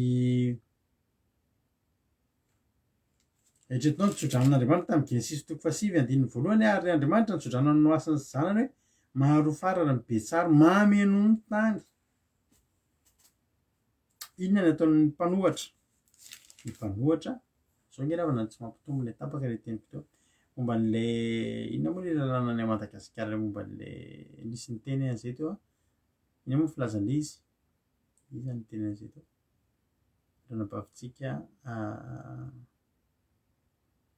ina moa rakizy le izy IVG moa sa inona moa le fomba le filazan'le izy zany hoe azo ajanona atsahatra ny ino de se atsahatra ny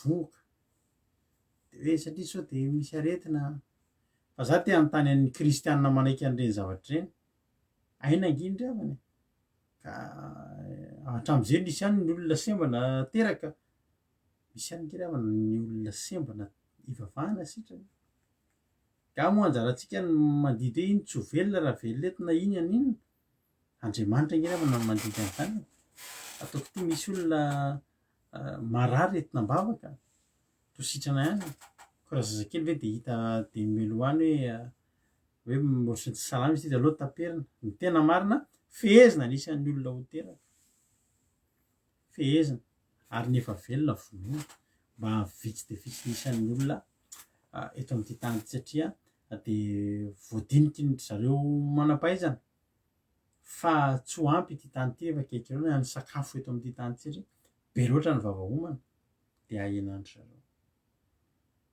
fa zany rehetra zany nefa de fitsanganana nohatra an'Andriamanitra daholo ary aza matahotra nareo fa reny zavatra ireny a hitan'Andriamanitra Andriamanitra raha teo hidina de hokororoan'Andriamanitra amin'ny fomba hafa indray ka tsy fankahazo teny intsony daholo indray ireo olona ireo za mino an'izany ary alleloia ary de androany a niteny ranabavitsika teo hoe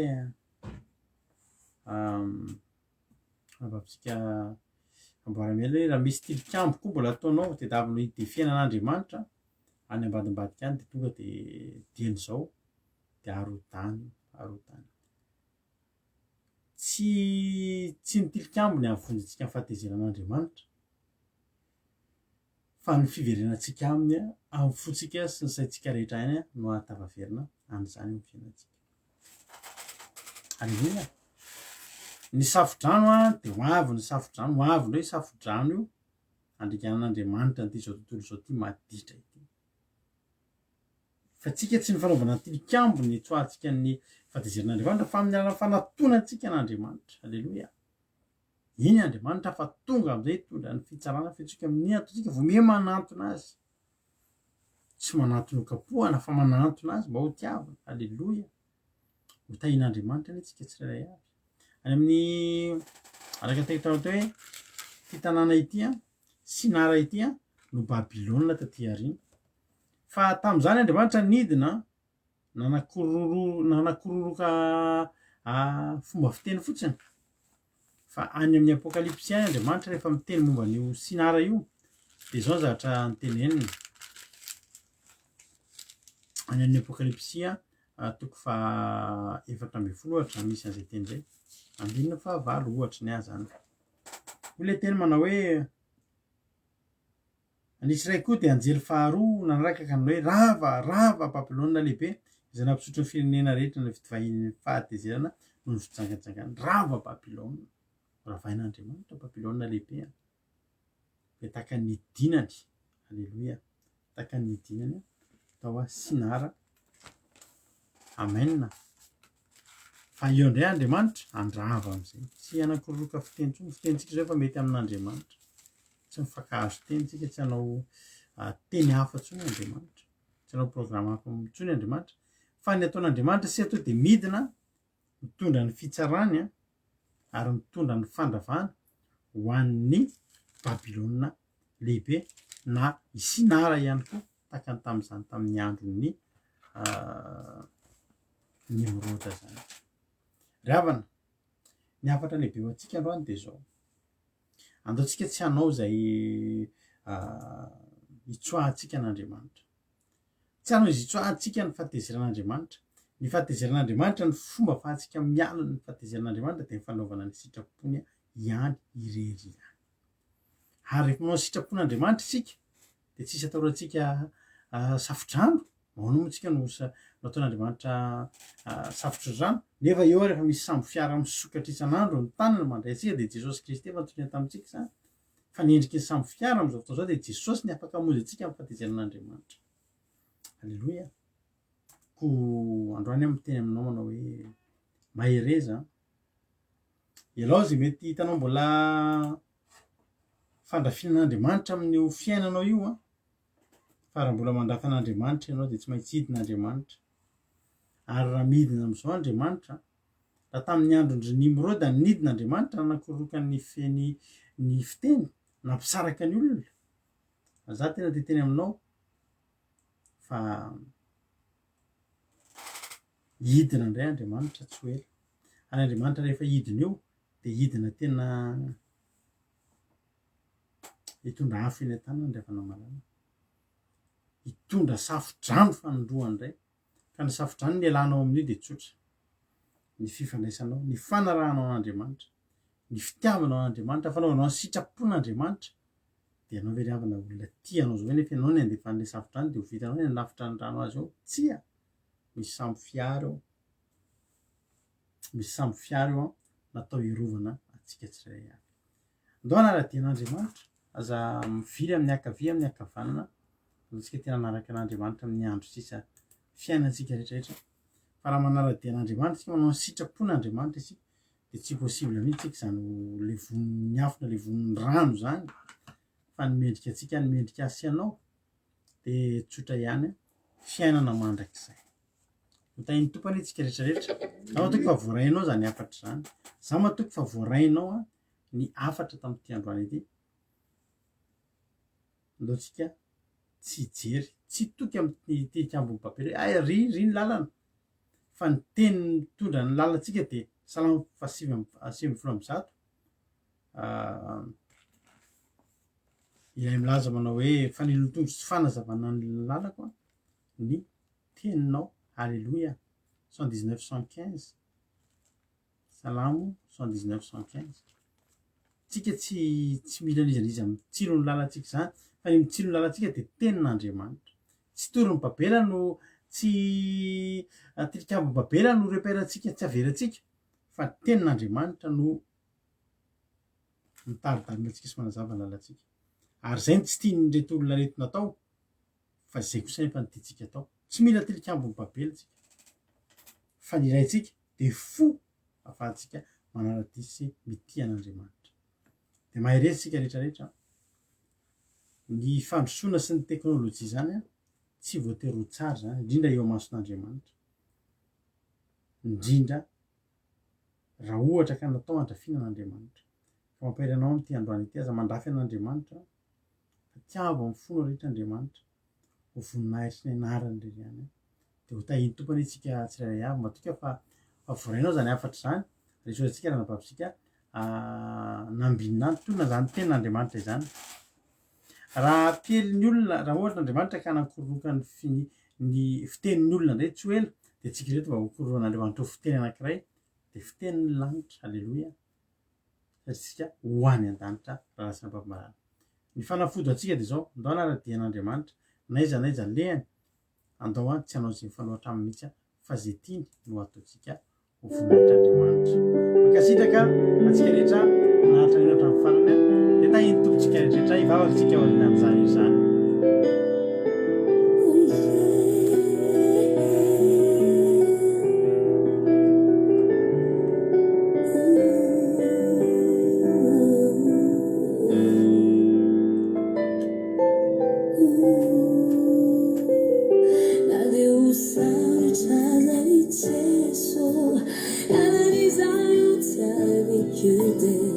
And now, and I can know for now.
efa misokatra ny fankataham-bavaka ao anatin'ny messenger ny radio akiladio a hiditra fitondranam-bavaka tsika orina zany ira zany ao amin'ny compte-ny radio akiladio dia fasanao ny fankataham-bavaka amin'izao fotoana izao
Alléluia, soratsika an'Andriamanitra zany izy zany a. Dia hiditra avy hatrany amin'ny fitondranam-bavaka ary tsika amin'izao fotoana izao dia hiaraka amintsika toy mampionina fa zakaga ianao hoe zahako tampoka neto, tsy zahako neto fa mampionina fa ilaza aminao fotsiny satria adiniko nanapatra tao anatin'ny toriteny teo variana tao anaty toriteny milaza manao hoe efa miditra efa misokatra ny messengerako a ao amin'ny messengerako ny alefanao ny fitondrana fangataham-bavaka fa tsy anaty messenger ny mampionina na fitiana akiradio fa atao anatin'ny messengerako radio akiradio dia fasanao ny fangataham-bavaka dia ndao ary a efa misy ihany ny voaray a fa sendra mbola misy tsy mahafantatra eto a androany a fitondranam-bavaka ny fotoanantsika dia hitondram-bavaka ny olana sy ny aretina isika amin'izao fotoana izao ka dia tahiny tompo ary a isika indray dia may reza dia tahiny tompo a isika tsirairay avy a hiditra avy hatrany amin'izany fotoana izany ary tsika dia may reza isika tsirairay avy ndao ary a lasa arytsika ndao ary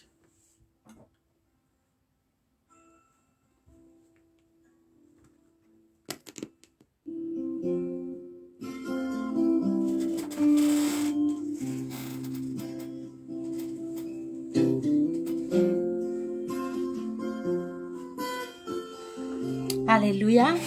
Dia faly miaravantsika rehetra amin'ny anaran'i Jesosy Kristy tompo ny tenako amin'izao alina izao dia faly miaraka aminareo indray androany tao anatin'ny fandalana manokana izay ifampitondratsika am-bavaka amin'ity androany ity ary dia manona ny fiadanan'ny tompo ho amintsika tsirairay avy. Je tiens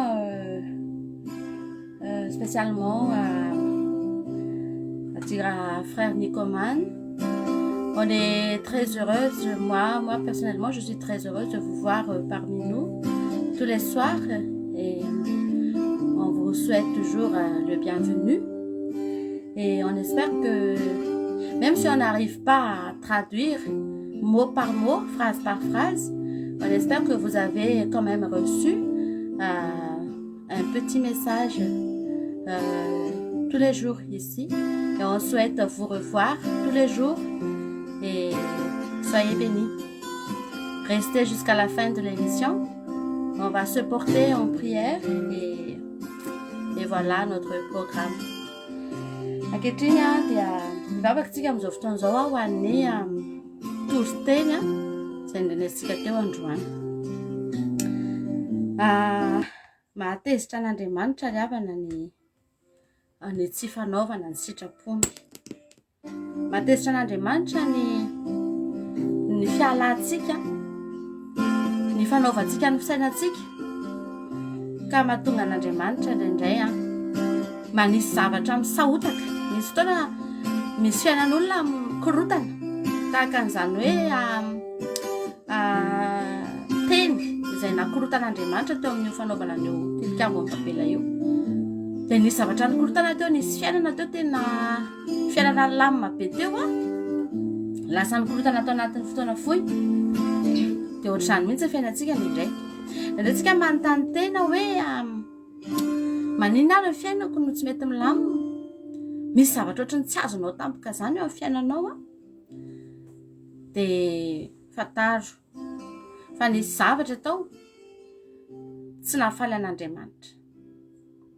Nisy zavatra tao tsy nety tamin'Andriamanitra nataonao. Andriamanitra efa niteny zavatra taminao fa ianao tsy nanaiky. Nisy fisainanao nandehananao tao dia tsy nankasitrahan'Andriamanitra dia miteraka nikorotana eo aminao io. Ary izay dia miteny foana ry havana. Fa ireny zavatra ireny dia tsy fahafatesana akory ny antony ireny. Fa hanehoan'Andriamanitra kosa ny voninahiny. Ireo olona ireo raha niparitaka ireo olona ireo tsy hoe tsy tian'Andriamanitra akory ireo. Raha natsehan'Andriamanitra samy naka-toerana ireo tsy hoe akory tany dia maty tany daholo. Tsy ry havana. Fa ohatrany nikorotana iny tamin'ny voalohany. Fa tsika rehetra ne miara-mahita inona moa ny efa rany zao tsika mety ihany ny fiainana. Zao tsika mba mianatra langue daholo. Alleluia. Dia mahafinaritra foana ny fiafarany io. Fa ny ataonao mandehana malaky manontania an'Andriamanitra ianao. Iny Andriamanitra tsy nety nataoko mba tonga ty fiainako ty mikorotana ohatran'izao. Fa misy zavatra tokony anontanianao an'Andriamanitra ao. Fa ny olona indray miezaka tsy manontany an'Andriamanitra fa miezaka fotsiny izy miala. Dia ohatran'ilay teo mihitsy hoe mitsoaka. Fa tsy manontany, tsy te hafantatra akory. Fa arakaraka ny tsoahanao an'io no ampikorotana an'io. Vavakantsika amin'izao fotoana izao. Aza mitsoaka ny sitrapon'Andriamanitra ianao. Misaotra anao izay Jesosy amin'ity fotoana androany ity. Misaotra satria fantatra efa eto ianao. Manatrika eto ny fanatrianao, ny aminao manontolo dia eto avokoa Jesosy. Misaotra anao izay fa afaka nandrian'izany teny izany indray androany ary ny Andriamanitra dia Andriamanitra tsy hoe akory feno fahatezerana mandrakariva ka tsy mamelanay anao ninina. Tsy fa ny Andriamanitra dia tena mamelanay tokoa anao zavatra. Mamelanay malalaka anao zavatra rehetra. Fa saingy tsy mamelanay iotra, tsy mamelanay andeha araka ny fisainanay ka haniratsirana analavitra ny sitrapon'ny Andriamanitra. Androany izay dia mivavaka ho an'ilay tolay rehetra Jesosy. Raha misy olona eto Andriamanitra mety mbola ao anatina fanontaniana hoe fa maninona ny fiainana no mikorotana Jesosy dia ataovy manana toe-po manontany anao izany olo izany. Ataovy manana toe-po tena mitodika aminao izany olo izany. Te hafantatra ny sitraponao mba tonga ny fiainany lamina. Alleluia. Dia misaotra anao Jesosy. Voninahitra ny eo anao irery ihany. Amen. Vavakantsika amin'izao fotoana izao ianareo moa izay eto dia afaka mandika foana nareo mba hananany io anadahantsika io mba tamana izy eto dia afaka adika anareo mihitsy raha misy fitondranam-bavaka na ohatr'izany dia mba adika ao. Nareo zany aza menatra tsy tenin-drazantsika io, tsy tenin-drazantsika io eto amin'ny fandalaran-dramoka izao tsy misy an'izany hoe ianona tsy mahay teny vazaha, ianona ohatra tsisy an'izany eto. Any amin'ny fikambanana gasy hafa nareo mety mahita an'izany na any amin'ny toeran-kafany fa eto amin'ny andramoka izao tompoko tsisy an'izany. rehefa aza menatra nareo aza vao arak'izay rehefa azony fotsiny le teny dia izay ny zava-dehibe fa aza asiana hoe diso tsipelina ka tsy tenin-drazantsika ange io ry hafany ngatsika voateraka dia vazary havana tsy haintsika ange io e fa rehefa azony a zavatra tenentsika dia izay ny zava-dehibe foanantsika mihitsy zany izay fisainan'izay hoe manjary lasa tsy sanareo mandika teny fa foanantsika mihitsy aza mijery ianao hoe inona ny diso tsipelina teto tsisy an'izany ravana tsisy an'izany ho any an-danitra ny tanitsika eto fa tsisy hoe izany nydisona n'inona na pluriel lasa singulier ve sa inona lasa inona tsisy an'izany eto a dia fa sady fanitsiana ihany koa zany atsika malagasy a mba tsy fanao an'izany tsika fa eto a tenin'Andriamanitra no teneny eto ary ho any an-danitra ny tanjona eto a zay zany no andrisihako atsika kely satria indraindray manko tsy arako le izy ohatrany hoe za foana ny mandika dia indraindray misy fotoana hoe tsarako kely dia io zao izy Suzelle misaotra anao mandika foana izy a dia mankasitraka be dia be an'izany Suzelle sy anareo rehetra izay mandika eo a ihany koa eny ary tsatsatsatsarotra moa zay a efa nomboka hitondram-bavaka ary tsika tahintompotsika rehetra pasteur mivady amen alleluia ny vavaka mba hangatako andramo pasteur mivady dia ho an'ny rahavaviko miasa ao amin'ny rafozako miaraka amin'ny zanany lahy kely io zaza io marary ny heriny no maditra kely mba mangataka mivavaka zao pasteur mivady mba hifanaraka izy telo mianaka no mba ho sitrana ny zaza no iova endry ny anarany a tsy tononoko a mampalahelo kely zaza tsisy dada mankasitraka indrindra pasteur mivady ny tompony any mehery-tanjaka azavana mahelana andava ho anareo mianaka kely voninahitra mianakafy kely voninahitra ho an'Andriamanitra ireo zany amen vavaka antsika eo an'izany zaza marary zany a sy ny fiainan'izy mianakafy kely rehetra mihitsy izay mikorotana amin'izao fotoana izao Jesosy misaotra anao zay amin'ny tendroany ity a ary mitondra eto anatrihanao zay Jehovah'Andriamanitra nyity fitondranam-bavaka voalohany izay entina eto ity Jesosy a dia ny fiainan'izany zaza izany izay marary ny heriny amin'izao fotoana izao Jehovah'Andriamanitra ary dia tena misy fiainana mikorotana ao anatin'izany tokantrano izany Jesosy a tsy misy filaminana fa tsy eo aminao rery ihany nangatahanay aminao Andriamanitra dia ny fofonainao mihitsy mahavelona tsoka ao anatin'izany tokantrano izany ary dia sady hitondra fanasitranana ho an'ny aretina no hitondra filaminana ho an'ny tokantrano ny zavatra rehetra ao anatin'izany tokantrano izany dia hiova avokoa Jesosy hiova avokoa Jehovah'Andriamanitra amin'ny alalan'ny tananao mahery izay entinay hambavaka amin'ny tendroany ity izany vavaka izany Jesosy no nanainga ny tananao hikasika an'izany tokantrano izany ary dia hanasitrana ny aretina ampilamina izany ankohona izany Jehovah'Andriamanitra hiditra ao anatin'izany tokantrano izany mihitsy anao sy ny fanatrehanao ny mombanao rehetra ary dia ahitanao izany tokantrano izany misaotra indrindra Jesosy a voninahitra ny eo anao rery ihany a amen ain Jesosy pasteur za mba mangataka vavaka fa isaky ny alakamisy na alarobia tsy nambolana dia misy aretina andoha tena mila tsy ho zaka mihitsy amin'izao tena marary be mihitsy fa za tsy menam-panafody mihitsy fa miandry azy isava foana dia maniry a tsy hiverina amin'nkotsony izany mankasitraka be anareo mivady Jesosy amalifity etsika mbavaka ianao a tapahantsika mihitsy ny ozona tapahantsika ny ozona satria misy ozona ny zavatra zany rehefa sady mampafantatra anareo any ny zavatra zany vao misy ohatr' izany mihitsy hoe isakin'izao dia miverina foana ohatra zao hoe nisy isa zao mananamana dia izay namako izay ao amin'ny fianakavian'zareo isaky ny mois de mai sy mois de juin eo zany eo anatin'ny oririna mangatsika be io mai juin juillet eo amin'ireo telo volana ireo dia tsy maintsy misy maty foana isataona ao anatin'ny fianakaviana dia efa miandro fotsiny zareo rehefa manomboka miditra ny volana mai dia miandro zareo izandray no lasa amin'ity taona ity fa tsy maintsy misy maty dia tsy mbola nisy an'izany ozy izy hoe izany fotoana izany hoe ririnina be izany ka tsy niandro faty izay ka tsy nandevina fa eo amin'ireo telo volana ireo hitanareo ny zavatra ireny ozona mety misy aminareo koa tratran'izany eto ohatra hoe isaky ny fotoana anankiray tena vao marina mihitsy hoe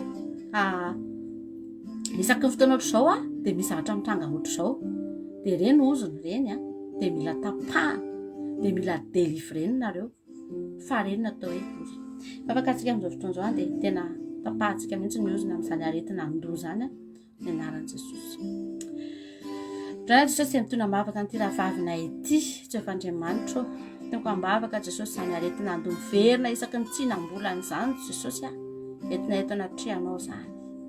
Jesosy malalo andrana dia mandidy mihitsy ninona mety karazana zavatra nahatonga azany aretina izany Jesosy miverina isaky ny tsinam-bolana manomboka androany dia taperiko izany amin'ny anarany Jesosy tompony sabata tapahako ny ozony izay mety azony tany amin'ny razam-be an-tany tany amin'ny toerana rehetra mety nalehan'ny tany mety vokatry ny mosavy mety tsy fantatro fa amin'ny anaran'i Jesosy ny anaran'i Jesosy tapahako izany ozony izany androany tapahako izany ozony izany androany tsy manan-kery tsy manam-pahefana intsony amin'ity rahavavy ity an'Andriamanitra io rahavavy io an' Jesosy io rahavavy io efa novidiana tamin'ny rano io ary tsy anana ny devoly fahefana intsony manomboka amin'izao fotoana itenenako izao miala ny aretina andony fanahitana rehetra amin'izao androany izao didiko hiala amin'ny anaran'i Jesosy tompony sabata miala mitsahatra ny anaran'i Jesosy amin'ity androany ity any dia mitsahatra any ary tsy miverina amin'ntsony izany amin'ny anaran'i Jesosy ho avy ny tsinam-bolana manaraka tsy miverina amin'ntsony izany aretina izany amin'ny anaran'i Jesosy. Henonareo izay ry Satana henonareo izay ny fatotra rehetra natonareo tamin'io rahavavy io dia tapatapahana amin'ny anaran'i Jesosy tompony sabata amin'izao fotoana izao tsy manan-kery tsy manam-pahefana ny anaran'i Jesosy. Misaotra indrindra Jesosy amen. Tainto pasteur zandriko roa vavy aty mitady asa fa iova dia angatahana hita asa tsara araka ny sitrapon'ny tompo etsika mbavaka izany olo izany entina mbavaka Jesosy ireto rahavavy anankiroa izay mitady asa reto amin'izao fotoana izao Jesosy entina eto anatrehanao satria amin'izao dia tsy mora tokoa ny mitady asa ary indraindray na dia mahita asa aza dia mitaintaina Jesosy indraindray na dia mahita asa aza dia ao anatina tahotra misy fanahina hoe inona no avy anahoana ny patron ho voaloha ve ny karama sy ny sisa betsaka ny zavatra atahorana fa androany Jesosy Kristy tompo tondra mbavaka ny rahavavy reto izahay Jesosy noho ny anaranao dia ahita asa izy ireo ary dia asa ahafahany manompo anao asa tena atolotra ny tananao mihitsy Jesosy ianao mihitsy no hisavan'ny lalana ianao an'olo-tsaina azy dia ampahita azy an'izany asa izany satria nangatahana taminao izany dia ho tahinao manokana ny Yesu. Halleluja. Misaotra Jesosy amen. Ya, tezantsika foana ny fitondratsika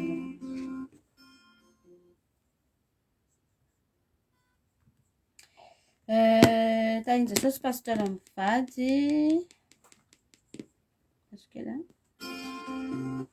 tahin Jesosy pasteur mivady sy ny ankonany mangataka vavaka mba hahazo proposition trano fa efa ela zay mankasitraka indrindra vavaka aritsika amin'izao fotoana izao ho an'izany ankonana izany Jesosy mitondra mbavaka izay amin'ity androany ity ho an'izany tokantrano izany Jesosy mba tena hoe hahazo trano izy Jesosy efa ela izy nangataka taminao Andriamanitra fa hatramin'izao dia mbola tsy nahazo nefa dia manana faharetana izy Jesosy dia entiny ambavaka tsy mitsahatra hoe mbavaka ho an'izany tokantrano izany tokantrano manompo anao izany ary fantatro fa tsy adinonao izany tokantrano izany Jesosy ary mba hiteny izay androany tahaka ny Ezekia Jesosy manao hoe tsarovina andehanako teo anatrehanao tamin'ny fahamarinana dia ahatsiaro an'izany tokantrano izany ianao Jesosy tokantrano mandeha amin'ny fahamarinana sy manompo anao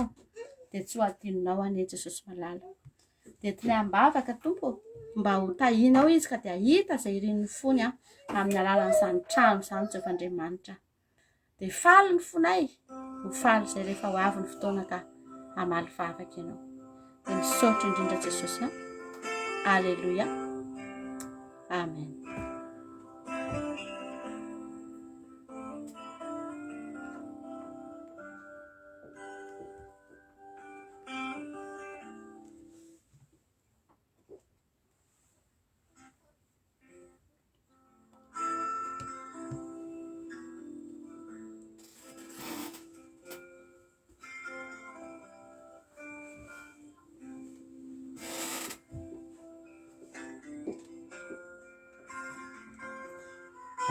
Toizantsika ny fangataham-bavaka amin'izao fotoana izao mbola afaka mandefa ihany ianao amin'izao fotoana izao raha misy fangataham-bavaka any aminao any. Rehefa entinam-bavaka isika dia manana finoana fa tena azo valim-bavaka satria ny finoantsika dia tena mikaonty ngeza be ao anatin'ny fitondranam-bavaka raha lasana bava malala. Fangataham-bavaka amin'ny manaraka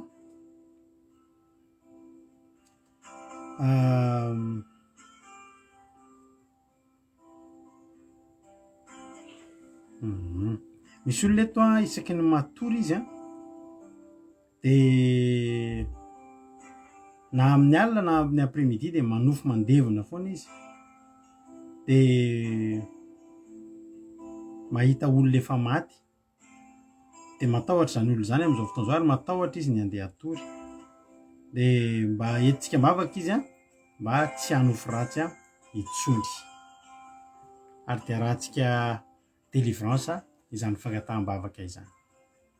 Jesosy misaotra anao zany amin'ity androany ity ary mitondram-bavaka ny anabavy kely anabavy ity Jesosy izay rehefa matory izy dia misy fanafahafatesana manalokaloka azy. Dia androany Jesosy tena roahako amin'ny anaranao zany amin'ny anaranao mahery Jesosy no andidiko an'izany fanahy manalokaloka izany, izany fanahy mitondra tahotra, izany fanafahafatesana izany tsy hanan-kery tsy hanam-pahefana analokaloka ny anabavy ity itsony ary dia tena hoe atory amin'ny fiadanam-po amin'ny filaminan-tsaina satria manana anao eo anilany mandrakariva ianao. Saotra Jesosy malala. Za androany mandidy amin'ny anara-mahelan'i Jesosy Kristy tompony sabata amin'ny devoly sy satana izay mitondra tahotra, fanahy tahotra, fanahy fahafatesana tsy mahazo manalokaloka n'ity olona ity itsony manomboka eto, manomboka amin'ity androany ity dia atory tsara zany olo zany. Tsy miverina mangataka an'izany bavaka izany eto intsony zany olo zany satria ianao Jesosy hihaino an'izany fangataham-bavaka izany androany ary dia tena hoe hiala tanteraka azy tsy hoe ho aminy intsony zany amin'ny anaran'i Jesosy tanteraka izany. Misaotra Jesosy amen.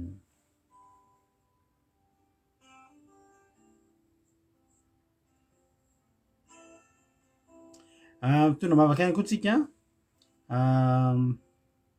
lehilahy indray izay efa nentina mavaka narary mafy teto ary efa nahita maty rehetra tany aloha tany koa izy zany hoe efa senga mindao sy ny fahafatesana koa zany olo zany efa metsara izy amin'izao fotoana izao fa nefa kosa mbola etsika mavaka izy mba tena hoe ho sitrana tanteraka ary dia satria mbola mitoy ny fitsaboana amin'izao fotoana izao fa ny fitondranam-bavaka koa mbola mitoy ary dia tsy maintsy ho sitrana tanteraka izany rahalahy Patrice zany etsika mavaka izy amin'izao fotoana izao. Jesosy misaotra anao ihany koa zay Jesosy ny amin'ny nitahinao ny fiainana rahalahy Patrice izay tao anatin'ny aretina mafy tokoa nefa Jesosy tena hoe nitahinao ary efa metsara ny fahasalamany amin'izao fotoana izao Jesosy.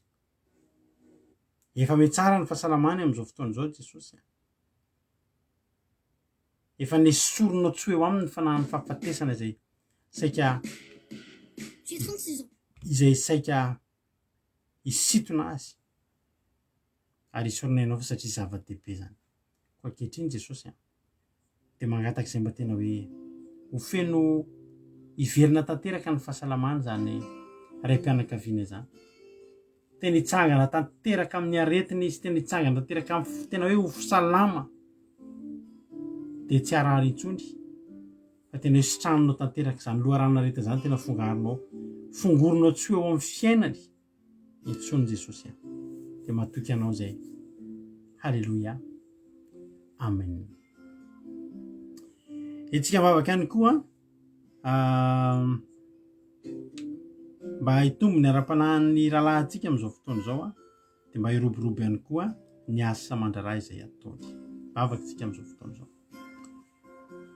Jesosy mitondra-bavaka an'izao rahalahina izao amin'izao fotoana izao Jesosy fa dia hitanao tokoa ny etaetany dia mba hirosony hitomboniny amin'ny ara-panahy Jesosy izay zava-dehibe tokoa zany. Ankehitriny dia mitondra-bavaka ny ara-panahiny mba handroso Jesosy mba tena hoe handroso bebe kokoa noho ny teo aloha ary tsy hitsahatra intsony ny fandrosoany ara-panahy zany no mba faniriany Jesosy ary za matoky fa hainao ny manantanteraka an'izany Jesosy dia ho ataonao mihoatra lavitra noho izay neritreretiny anie. Halleluia. Ka sady handroso ny ara-panahy ary taky ny anambina ny ara-panahy koa ny anambinanao ny ara-nofony satria mahiroborobo koa ny asa mandraraha izay ataony Jesosy dia nosotry ny fanambinanao any tena hoe irotsaka amin'izany mpanomponao zany ka sady androso ny ara-panahary no tsy ambakan'izany koa ny ara-nofony fa dia tena ho tahinao tokoa izy sy asa ny tanany zao tahiny ny tananao mahery sotra Jesosy amen.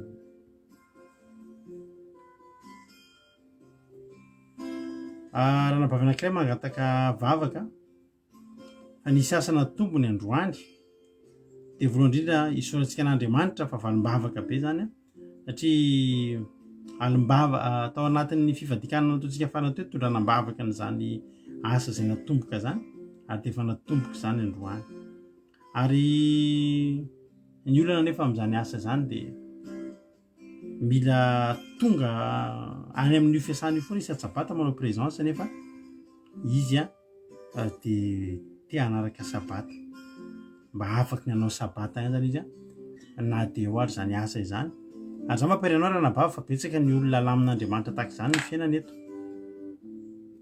ny asa azo nefa afaka manaraka sabata ihany dia ho ataon'Andriamanitra tsy ambakan'izany koa ane ianao fa ny asa izay nomen'Andriamanitra anao dia asa fahanao manompo an'Andriamanitra ary hitan'Andriamanitra ny etahitanao dia hivavakantsika amin'izao fotoana izao. Misaotra Jesosy ny amin'ny asa izay efa nomenao, misaotra satria avy aminao zany ary tamin'ny fivadikanana Jesosy no nangatahana an'izany asa zany ary dia isaorana anao fa dia tonga soamatsara tokoa ny asa ary dia voninahitra ho anao androany Jesosy dia mangataka hoe tena efa nomenao ihany zany asa izany dia mba ataovy afahany manompo anao ihany koa Jesosy satria tsy te ho variana amin'ny asa izy fa sady te hanompo anao te ho tahinao ka dia mangataka Jesosy amin'ny tendroany tenao andamina sy andravina izany programa izany Jesosy mba hahatonga an'izany hoe irindra ary dia isy zavatra iova isy programa iova ao ambadika izany ka zany anabavy izany dia afaka ny hanompo anao amin'izany asa vaovao izay nomena avy aminao zany dia porofoy Andriamanitra fa tena avy aminao zany asa izany satria ahafahana manompo anao rakofana amin'ny rahanao ny fanambina anatin'izany asa izany. Saotra Jesosy amen.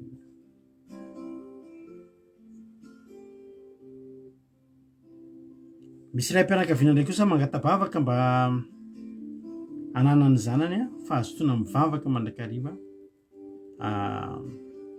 mba handroso tokoa ny ara-panahy ho feno ny ara-panahy zava-dehibe tokoa zany ry dada ary rariny raha etsika mivavaka izany ka hivavaka ho an'ny zanako antsika amin'izao fotoana izao. Jesosy hitanao ny tetan'ity rahalahy izay iray mpianakaviana ity amin'izao fotoana izao dia mitondram-bavaka izy ny amin'ny ny zanany mba handroso tokoa ara-panahy mba ho tia mivavaka mba ho tianao Jesosy dia matoky hampahitanao zany etaety zany ary maniry zava-panahy zany mpanomponao zany ka ianao ny hatateraka mihoatra lavitra izay niriny ny fony eo amin'ny fiainana. Saotra Jesosy amen. Dia toraka izany koa raha nabavy anankiray ireny mpianakaviana izay mangataka ihany koa ho an'ny zanany mba handrosoany ny zanany ara-panahy mba hitombo sy hiroso amin'ny ara-panahy tokoa zany zanany zany ka dia antsika mavaka ihany koa zany. Saotra Jesosy ny amin'ny fitiavanao, saotra ny amin'ireo ray mpianakaviana sy ireny mpianakaviana izay tery ny amin'ny ara-panahiny zanany dia mba ho tokantrano sambatra tokoa satria na ny ray aman-dreny na ilay zaza samy hivavaka avokoa ankina ny fiainana aminao ary ino anao sy atoky anao. Saotra Jesosy, saotra ary tondra-bavaka izay amin'ny tendroany ity mba handroso be dia be ny ara-panahiny zany mpanomponao zany. Saotra Jesosy misaotra ary dia matoky sy mino fa isy fifohazam-panahy mihitsy amin'ny tokantrano tsirairay avy izay lalovan'izao fandarina izao. Isy fifohazam-panahy tsy ho amin'ny ray mpianakaviana na ny ray mpianakaviana fa hatramin'ny ankizy hatramin'ny olona rehetra ao tokantrano dia olona mangetahitana olona tia an'Andriamanitra olona tena mandroso amin'ny ara-panahy avokoa izay tsirairay avy dia hianoko anatin'ny fitahinao Jehovahandriamanitra tsy toy. Saotra indrindra ray voninahitra dia anao efa hatramin'izay dia mandrakizay amen. Hivavaka ihany koa tsika ho an'ny anabavy anankiray mba ho tapaka ny ozona fa matetika izany anabavintsika izany no tsy mahatoky ny olona ny tanàna betsaka moa ravana ny zavatra ny olona tratrana ty zavatra ty ato amintsika eto hoe miasa ny tany lavitra dia mandefa volana a Madagasikara fa dia lanilanin'ny olona ny fotsiny tsy mahatsanga ny zavatra androany hitsodrano sy hitondram-bavaka n'izany anabavy zany tsika dia ho hitany fa tsy ho ela dia ho hita mivaingana azo tsapahitanana ny vokatra. Halleloia.